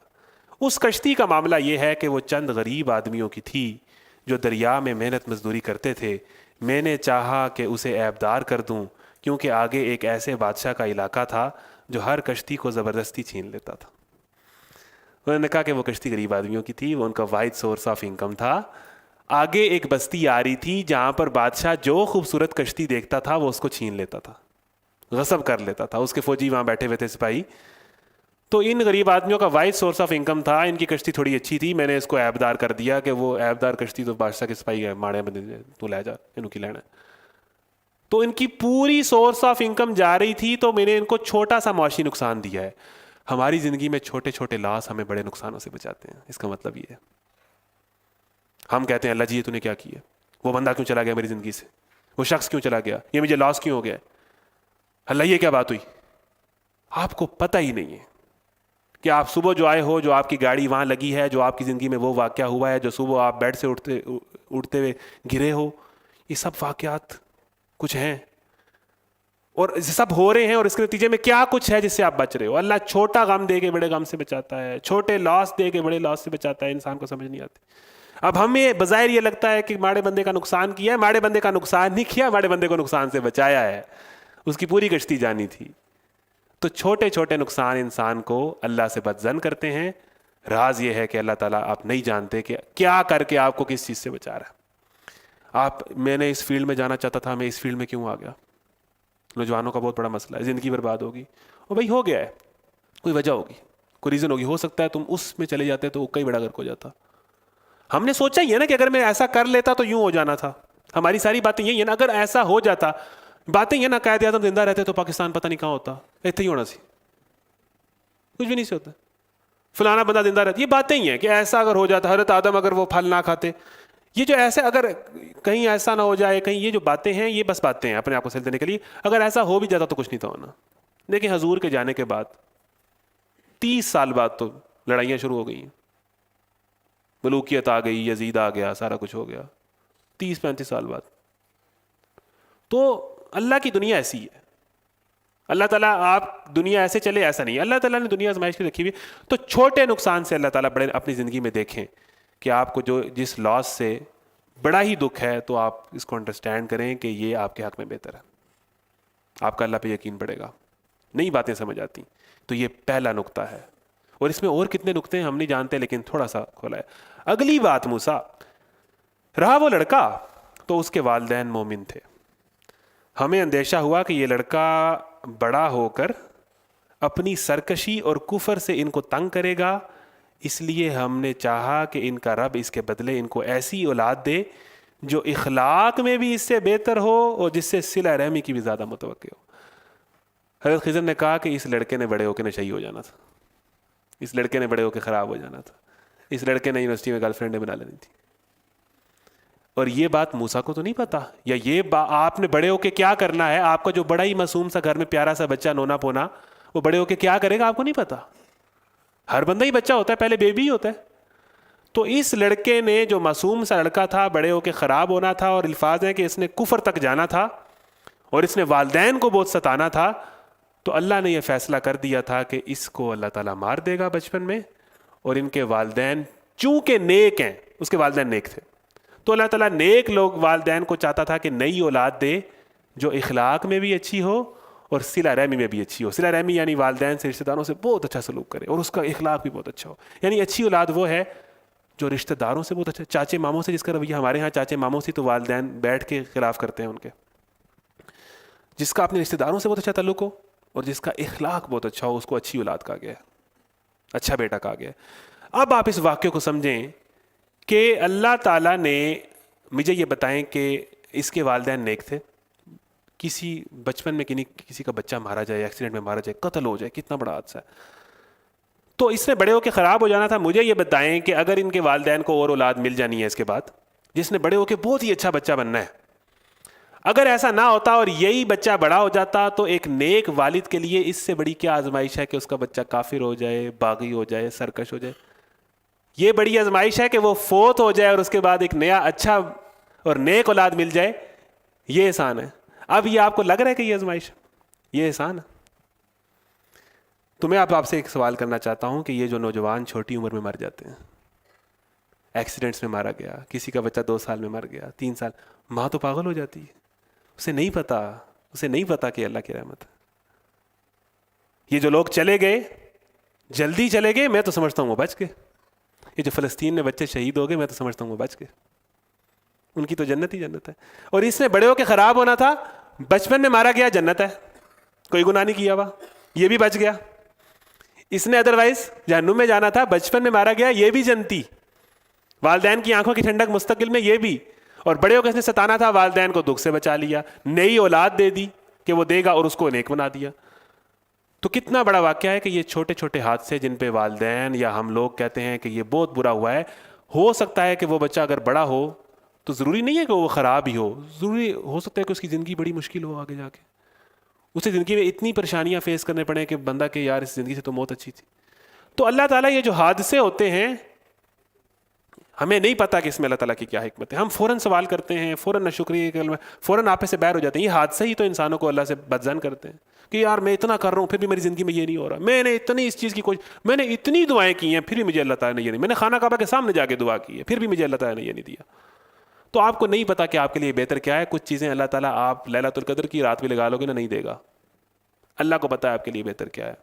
ایک پوائنٹ تو یہاں سے یہ نکلتا ہے. دوسرا پوائنٹ بڑا اہم ہے جو نوجوانوں کے لیے, وہ یہ ہے کہ ایک سوال میرے جیسا بندہ کرے کہ اللہ تعالیٰ یہ کیا بات ہوئی, آپ اس کو مارتے ہیں, پھر نئی اولاد دیتے ہیں, پھر اس کو نیک کرتے ہیں, تو آپ اسی کو نیک کر دیں, آپ اسی کو نیک کر دیتے, یہ مرتا ہی نہ. تو وہ حادثہ بھی, اللہ تعالیٰ کسی کی خواہش پر کسی کو نیک نہیں کرتا. حضور کی دعا اپنے چچاؤں کے متعلق تھی, ابو جہل کے متعلق دعا مانگی کہ یہ نیک ہو جائیں, یہ ہدایت پا جائیں, یہ ٹھیک ہو جائیں. حضور نے دعا مانگی, حضور نے کتنوں کے لیے, حضرت ابراہیم نے اپنے والد کے لیے دعا مانگی, اللہ نے منع کر دیا, مشرک ہے نہیں مانگو دعا. اور منافقین کے لیے حضور کو اللہ نے فرمایا, حضور کی دعا, ہم کہتے ہیں نا حضور کی دعا, استغفر لہم ان تستغفر لہم 70 مرۃ، اگر تم ان منافقین کے لیے اے نبی 70 دفعہ بھی معافی مانگو گے میں معاف نہیں کروں گا. نوح نے اپنے بیٹے کے لیے دعا مانگی، یا اللہ اس کو ہدایت دے دے. تو انک لا تہدی من احببت ولکن اللہ یہدی من یشاء، آپ جس کو چاہتے ہو کہ ہدایت مل جائے، اللہ اسے ہدایت نہیں دیتا. اللہ آپ کی خواہشات کے لیول پر آ کے نہیں سوچتا، اللہ جسے چاہتا ہے ہدایت دیتا ہے. آپ کی دعاؤں سے، آپ کی خواہشوں سے بندے نے اپنی مرضی سے ٹھیک ہونا ہے. بندے میں جس میں طلب ہے جس کو اللہ توفیق دے گا. تو ایک تو یہ پوائنٹ ہے. اور تیسرا پوائنٹ یہ ہے، یہ جو نوجوانوں کا سب سے بڑا مسئلہ ہے، اب ہمارے نوجوان یہ کہتے ہیں کہ مجھے چونکہ مشتاق چاہیے، ٹھیک ہے میں اللہ تعالیٰ سے دعا میں مشتاق ہی مانگوں گی، مجھے ہر صورت مشتاق چاہیے، مجھے جاوید نہیں چاہیے. میں استخارے میں بھی یہی دعا کرتی ہوں، اور لیلۃ القدر میں نے انشاءاللہ پوری رات لگانی ہے. رات کو میں نے 12 بجے بیٹھ جانا ہے، فجر ٹائم مشتاق میرے قدموں میں ہوگا انشاءاللہ. اس کی دعا ہو رہی ہے، اس کو پا رہی ہیں، اس کے لیے خانہ کعبہ میں جا کے دعا ہو رہی ہے، فلانا بندے دعا ہو رہی ہے، صبح لگی ہوئی ہے، رات کو لگی ہوئی ہے، رمضان کی طاق راتیں ڈھونڈ رہی ہے مشتاق کے لیے، اور مشتاق گندی فلمیں دیکھ رہا ہے. اور وہ دعا کی طاقت سے مشتاق کو ٹھیک کر رہی ہے، اور مشتاق کہہ رہا ہے سگنل نہیں آ رہے آج، خیر ہے آج نیٹ کام نہیں کر رہا، جنگی والی فلم چل رہی تھی، وہ پیچھے سے دعا کی طاقت اس نے روکا ہوا ہے. عجیب ہمارے مسئلے ہیں. اللہ جی مجھے یہی چاہیے. ہم اللہ تعالیٰ سے دعا نہیں کرتے، اللہ تعالیٰ سے ضد کرتے ہیں. آپ یہ کیوں نہیں دعا کرتے اللہ تعالیٰ جو میرے لیے بہتر ہے مجھے وہ دے؟ یہ کیوں نہیں جرت کرتے؟ اللہ تعالیٰ آپ کی دعا سے نہ کسی کو ٹھیک کرے گا، نہ آپ کسی بندے کی ضد کرو گے تو اگر اس نے آپ کا نہیں ہونا، لگاؤ خانہ کعبہ میں ایک رات لگاؤ، لیلۃ القدر کی رات لگا لو، نہیں ہونا تھوڑا لکھوا لو میرے کو، دعا قبول ہوگی تو ہوگی. اچھا استخارہ بھی نہیں پتا ہمیں. استخارے کی دعا اگر میں آپ کو سنا دوں تو استخارے میں لوگ کہتے ہیں کہ میں نے استخارے میں وہی مانگنا ہے، حالانکہ استخارے کی میں آپ کو دعا سنا دیتا ہوں. استخارے کی دعا یہ ہے کہ انی استخیرک بعلمک، میں آپ سے استخارہ کرتا ہوں کہ ھذا الامر، یہ بندہ، یہ شخص، یہ کام جو جس میں بھی آپ استخارہ کر رہے ہیں، اگر یہ بندہ، اگر یہ معاملہ خیر لی فی دینی و معاشی و عاقبۃ امری. استخارے کی دعا یہ ہے کہ اگر یہ بندہ میرے لیے بہتر ہے، میرے معاش کے حوالے سے، میرے ایمان کے لیے اور میرے انجام کار کے لیے، تو پھر مجھے یہ بندہ میرے مقدر میں کر. فقدرہ لی، اگر نہیں بہتر فاصرفہ عنی، اس کو مجھ سے دور کر دے. یہ استخارے کی دعا ہے جسے آپ کر کے پھر بعد میں اردو میں جب دعا کرتے ہو کہ یا اللہ مجھے یہی چاہیے، عربی والی دعا ہی ہو رہا ہے. تو ہم اللہ سے جتنی دعائیں سکھائی گئی، اللہ تعالیٰ سے جس طرح سے ہمیں دعائیں سکھائی گئی، اللہ تعالیٰ سے تمام خیریں مانگیں، تمام شر سے پناہ مانگے. دعا تو کرنی چاہیے، جوتے کا تسمہ بھی ٹوٹ جائے اللہ سے دعا مانگے، آپ دعا مانگیں اپنے، لیکن ضروری نہیں ہے کہ ایسا ہو. اللہ اگر آپ کو کوئی چیز نہیں دے رہا تو وہ آپ کے حق میں بہتر نہیں ہے. اس کو سمجھ جائیں، اس بات کو سمجھ جائیں. یہ بہت اہم مسئلہ ہے کہ ہم چاہتے ہیں کہ یہ بندہ میرا ہو جائے، یا یہ بندہ میری زندگی سے کیوں گیا؟ بھائی وہ آپ کے حق میں بہتر تھا، ایسا ہی ہونا تھا. یا یہ فیلڈ میری زندگی میں کیوں آئی، یا میری اس جگہ شادی کیوں ہوئی، یا میری یہی جاب کیوں لگی. بھائی یہ جو آپ چاہ رہے تھے اگر وہ ہو جاتا تو ہو سکتا ہے کتنا برا ہو جاتا. دعا کے متعلق حدیث ہے کہ دعائیں رد نہیں ہوتی، یا دعا اللہ قبول کر لیتا ہے، یا اس دعا کے بدلے میں اللہ تعالیٰ آپ کو کسی حادثے سے بچا لیتا ہے، ٹھیک ہے، یا اس کا کوئی جو آپ دعا میں مانگ رہے ہیں آپ کو اس کا کوئی متبادل دے دیتا ہے. اللہ والے کام کرنے، نیا بچہ دوں گا جو آپ کے لیے جنت بنے گا، دنیا میں بھی آخرت میں بھی متبادل دے دیتا ہے. نمبر 3، اللہ تعالیٰ اس دعا کو جو آپ نے مانگی ہے آخرت کے لیے محفوظ کر دیتا ہے. قیامت کے دن حدیث ہے کہ بندہ کہے گا یہ تو نیکی میں نے کی نہیں ہے، یہ میرے ریکارڈ میں کہاں سے آئی ہے؟ اللہ کہے گا یہ وہ دعائیں ہیں جو تمہاری دنیا میں قبول نہیں ہوئی، اب یہ نیکیاں بن کے تمہارے ریکارڈ میں آ رہی. تو دیکھیں یہ جو ہم کہتے ہیں نا کہ ایسا ہو جائے اور میری یہ میں جو چاہ رہا ہوں، یہ دیکھیں اللہ تعالیٰ دنیا چلا رہا ہے نا. مثال کے طور پر ادھر ایک کھیت ہے، ایک مزدور دعا کر رہا ہے، میں نے بڑی مشکل سے کھیتی باڑی کی ہے، یا اللہ بارش برسا، یا اللہ بارش برسا، یا اللہ بارش برسا، رو رو کے دعا کر رہا ہے. اور 100 میٹر کے فاصلے پہ ایک بندے نے ابھی مٹی سے کچا گھر بنایا ہے، وہ کہہ رہا ہے یا اللہ بارش نہ کری میرا گھر ٹوٹ جائے گا، یا اللہ بارش نہ کری میرا گھر ٹوٹ جائے گا. تو کتنے لوگوں کی کتنی دعائیں ہیں، کتنے لوگوں کی کتنی باتیں. یہ دنیا ایک طریقے سے چل رہی ہے. ایسا مطلب نہیں ہے کہ دعا کی بہت اہمیت ہے، دعا قبول ہوتی ہے، دعا میں ہر چیز ہے، دعا پہ یقین رکھیں، اللہ پہ یقین رکھیں، لیکن یہ کہ اللہ سے ضد نہ کریں. اللہ جو آپ کو دے گا اس پہ پھر راضی ہو جائیں، یہ بڑی اہم بات ہے. تو یہ والدین کہہ سکتے تھے. تو یہ جو لوگ چلے جاتے ہیں، یہ جو حادثے ہو جاتے ہیں، یہ جو آپ چاہ رہے ہوتے ہیں وہ نہیں ہو رہا ہوتا، آپ کو اندازہ ہی نہیں ہے کہ وہ جو آپ چاہ رہے ہیں وہ آپ کے لیے کتنا خطرناک ہے. وہ جو آپ کو، اکثر محبت کی شادیاں ناکام ہوتی ہیں، اکثر سیلیبریٹیز کی شادیاں طلاقوں میں بدلتی ہیں. بندہ جو چار ہوتا ہے نا، ابھی کل ہم نے سورہ حجرات میں پڑھا کہ اگر تم ان لوگوں کی بات ماننے لگ پڑو نا تو یہ اپنے آپ کو مشکل میں ڈال لیں گے. اگر ہر چیز ہماری مرضی کے مطابق ہو جائے تو ہم تباہ ہو جائیں. بہت نکلے میرے ارمان لیکن پھر بھی کم نکلے. انسان کی خواہشات، اس کا انٹلیکٹ بہت چھوٹا ہے، وہ پاگل بچے کی طرح ضد کرتا ہے، اسے نہیں پتا کہ مجھے یہ چیز چاہیے یا نہیں چاہیے. تو اللہ تعالیٰ سے خیر مانگیں، اللہ تعالیٰ سے بہتری مانگیں، اللہ تعالیٰ سے وہ مانگیں جو آپ کے ایمان کے لیے، آپ کے معاش کے لیے اور آپ کے انجام کار کے لیے بہتر ہے. تیسرا نقطہ، یہ آپ کی زندگی کے بہت سے مسئلے حل کرے گا. اور اس کے بعد آخری نقطہ کیا ہے؟ اس میں ایک اور نقطہ یہ ہے کہ اللہ تعالیٰ نیک والدین پر جب آزمائش ڈالتا ہے تو وہ ان کی بہتری کے لیے ہوتی ہے. حدیث ہے نا کہ بلکہ قرآن کی آیت، اللہ تعالیٰ جن سے محبت کرتا ہے انہیں آزمائش میں ڈالتا ہے. حضور کی آزمائشیں دیکھیں، ساری اولاد ہی چلی گئی، ساری ہی اولاد چلے گی. حضرت فاطمہ سب سے زیادہ زندہ رہی ہیں، 29-30 سال. بیٹے تو ساری بچپن میں گئے ہیں. تو یہ آزمائش ہے. تو ایک کا آنا نہ آنا، یہ تو اس طرح اللہ تعالیٰ نیک بندوں کے لیے کس طرح پلاننگ کر رہا ہوتا ہے، اور انہیں کس طرح جو حادثات ان کی زندگی میں ہو رہے ہیں وہ بھی ان کے لیے بہتر ہوتے ہیں، جو ان کی نعمتیں ہوتی ہیں. تو نیک بندہ اور نیک والدین اور نیک والدین کی اولاد کے لیے اللہ خصوصی پلاننگ کرتا ہے. ٹھیک ہے نا، اللہ ان کا بڑا خیال رکھتا ہے. اگلا واقعہ بھی نیک والدین کا. آگے چلیں. اچھا، اور اس دیوار کا معاملہ یہ ہے کہ یہ 2 یتیم لڑکوں کی ہے جو اس شہر میں رہتے ہیں. اس دیوار کے نیچے ان بچوں کے لیے ایک خزانہ مدفون ہے، اور ان کا باپ ایک نیک آدمی تھا. اس نے کہا کہ اس دیوار کے نیچے نا ایک خزانہ تھا، اور دیوار گرنے والی تھی. دیوار گر جاتی تو جتنی یہ کنجوسوں کی بستی تھی جو روٹی نہیں تھی پوچھ رہی، وہاں خزانہ نکل آتا. تو انہوں نے کچھ چھوڑنا تھا یتیم بچوں کا، انہوں نے سارا اچک لے جانا تھا. بچے یتیم تھے، والد ان کا جلدی مر گیا تھا، لیکن نیک آدمی تھا. تو اللہ تعالیٰ اس کے بچوں کی حفاظت کر رہا. نیک ولاد کے بیٹوں کی حفاظت اللہ کرتا ہے، نیک والدین کے بچوں کی. وہ پلٹ ہی آتے ہیں. تو وہ یتیم تھے، وہ یتیمی میں تو بے بس تھے، انہوں نے اپنا خزانہ کیسے بچوانا تھا. لیکن حضرت خضر کو پتہ تھا، انہوں نے وہاں پر دیوار کھڑی کر دی. اب ان کو تو پتہ ہی نہ چلا کہ یہ نیچے کوئی خزانہ بھی ہوگا، لیکن وہ دیوار اتنے سال تک کھڑی رہی ہوگی جتنے سالوں تک ان کے بچے بالغ ہو جائیں اور اپنا خزانہ لینے پر قادر ہو جائیں. تو کیا لگ رہا ہے کہ آپ کے سامنے ہونے والا واقعہ ظلم ہے، زیادتی ہے، ان لاجیکل ہے، حالانکہ وہ سب سے زیادہ لاجیکل ہے. آپ کو سمجھ نہیں آئے گا. یہ کائنات کے امور ہیں. یہ دنیا میں جو کچھ ہو رہا ہے اس میں ہمیں 99.99% نہیں سمجھ آتا. تو تقدیر ہے ہی یہ. لوگ کہتے ہیں کہ تقدیر جو کچھ لکھا ہے، میں کہتا ہوں کہ بہت بڑا اینٹی ڈپریسنٹ ہے تقدیر بھی. کہ آپ کوشش کرو کہ میری زندگی میں یہ ہو جائے، اپنی ایفرٹ لگاؤ، پھر جو ہو جائے وہ تقدیر ہے، آپ اس پہ راضی ہو جاؤ. یہ اللہ کا فیصلہ ہے. ٹھیک ہے، آپ کے آدھے مسئلے دور ہو جائیں گے. آپ چاہتے ہو کہ نہیں مجھے یہ ملے، مجھے یہی ملے، جو ہو گیا ہے اس کو قبول کر لو، ڈپریشن دور ہو جائے گی. جتنے پیسے دیے ہیں، ساتھ والے کے زیادہ پیسے ہیں، اس کو دیکھ کے ذرا پریشان ہو، اللہ نے جو دیا ہے اس پہ خوش ہو جاؤ، ڈپریشن دور ہو جائے گی، ٹینشن دور ہو جائے گی، حسد دور. راضی برضا رہنا سیکھو، کوشش کرو، مانگو، آگے بڑھو، لیکن پھر جو ہو رہا ہے اس کو ایکسیپٹ کرو. نتائج جو آتے ہیں اس کو ایکسیپٹ کرو، اپنا بیسٹ دو، نتائج کو ایکسیپٹ کرو.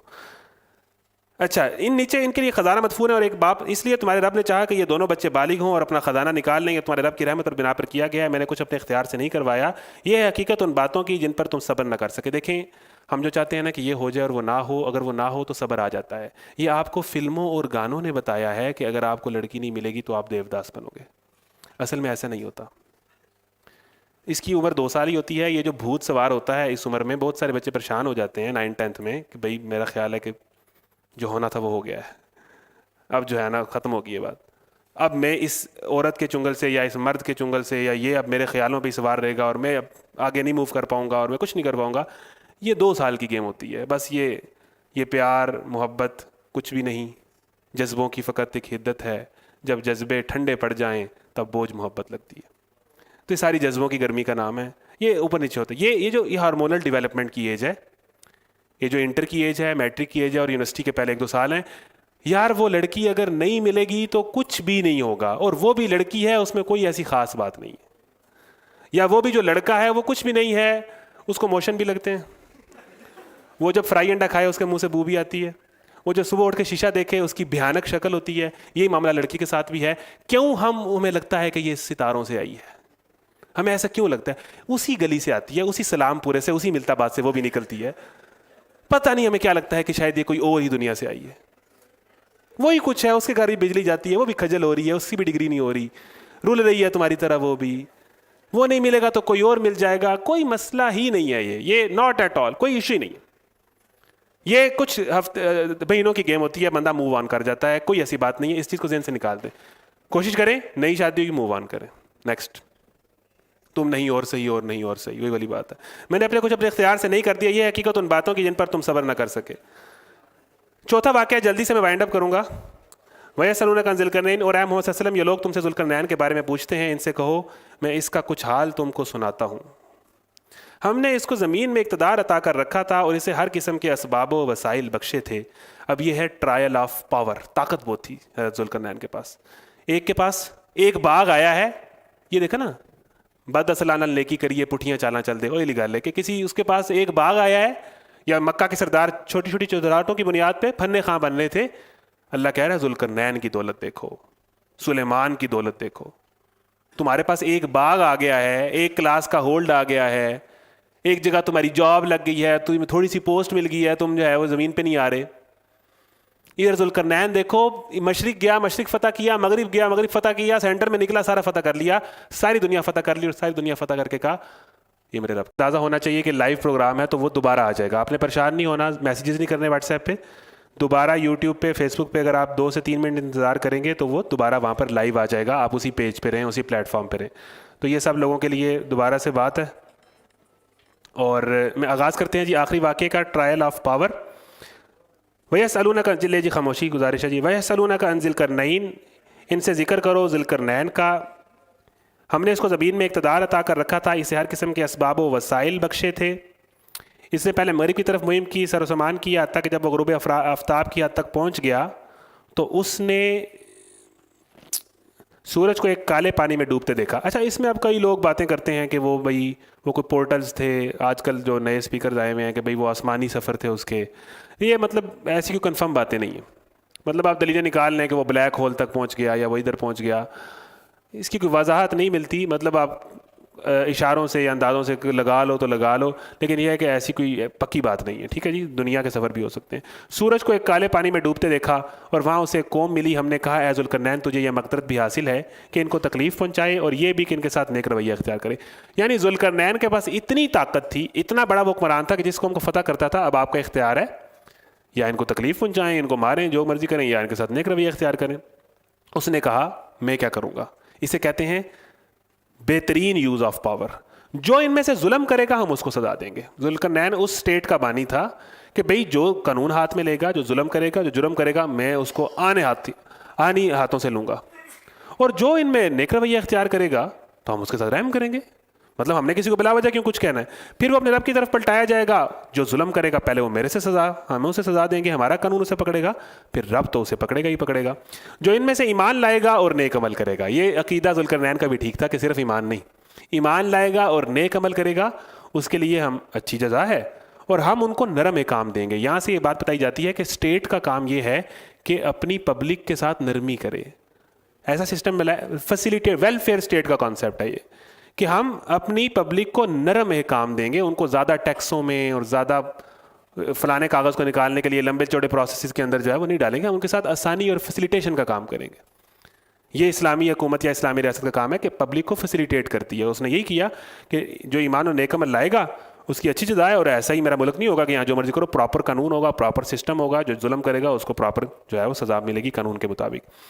پھر اس نے دوسری مہم تیار کی, یہاں تک کہ طلوع آفتاب کے مغرب تک پہنچا ہے, ادھر نکلا ہے تو طلوع آفتاب تک پہنچ گیا ہے. وہاں اس نے دیکھا کہ سورج ایک ایسی قوم پر طلوع ہو رہا ہے جس کے لیے دھوپ سے بچنے کا کوئی سامان ہم نے نہیں کیا ہے. یہ حال تھا ان کا, اور ذوالقرنین کے پاس جو کچھ تھا اسے ہم جانتے تھے. پھر اس نے ایک اور مہم کے سمعین کیا, یہاں تک کہ وہ 2 پہاڑوں کے درمیان پہنچا تو ان کے پاس اسے ایک قوم ملی جو مشکل ہی سے کوئی بات سمجھتی تھی. ان لوگوں نے کہا اے ذوالقرنین, یاجوج اور ماجوج اس سرزمین میں فساد پھیلاتے ہیں. اچھا, وہ ادھر آ کے وہ یاجوج ماجوج وہاں پر کبھی کبھی آتے تھے اور وہ آ کے ان کو تنگ کرتے تھے, ان پہ اٹیک کرتے تھے. تو وہ قوم ان سے بڑی تنگ تھی. تو کیا ہم تجھے کوئی ٹیکس اس کام کے لیے دیں کہ تو ہمارے اور ان کے درمیان ایک بند تعمیر کر دے. یعنی حکمران کا کیا کام ہے, اپنی رعایا کو پروٹیکٹ کرنا باہر کے دشمن سے.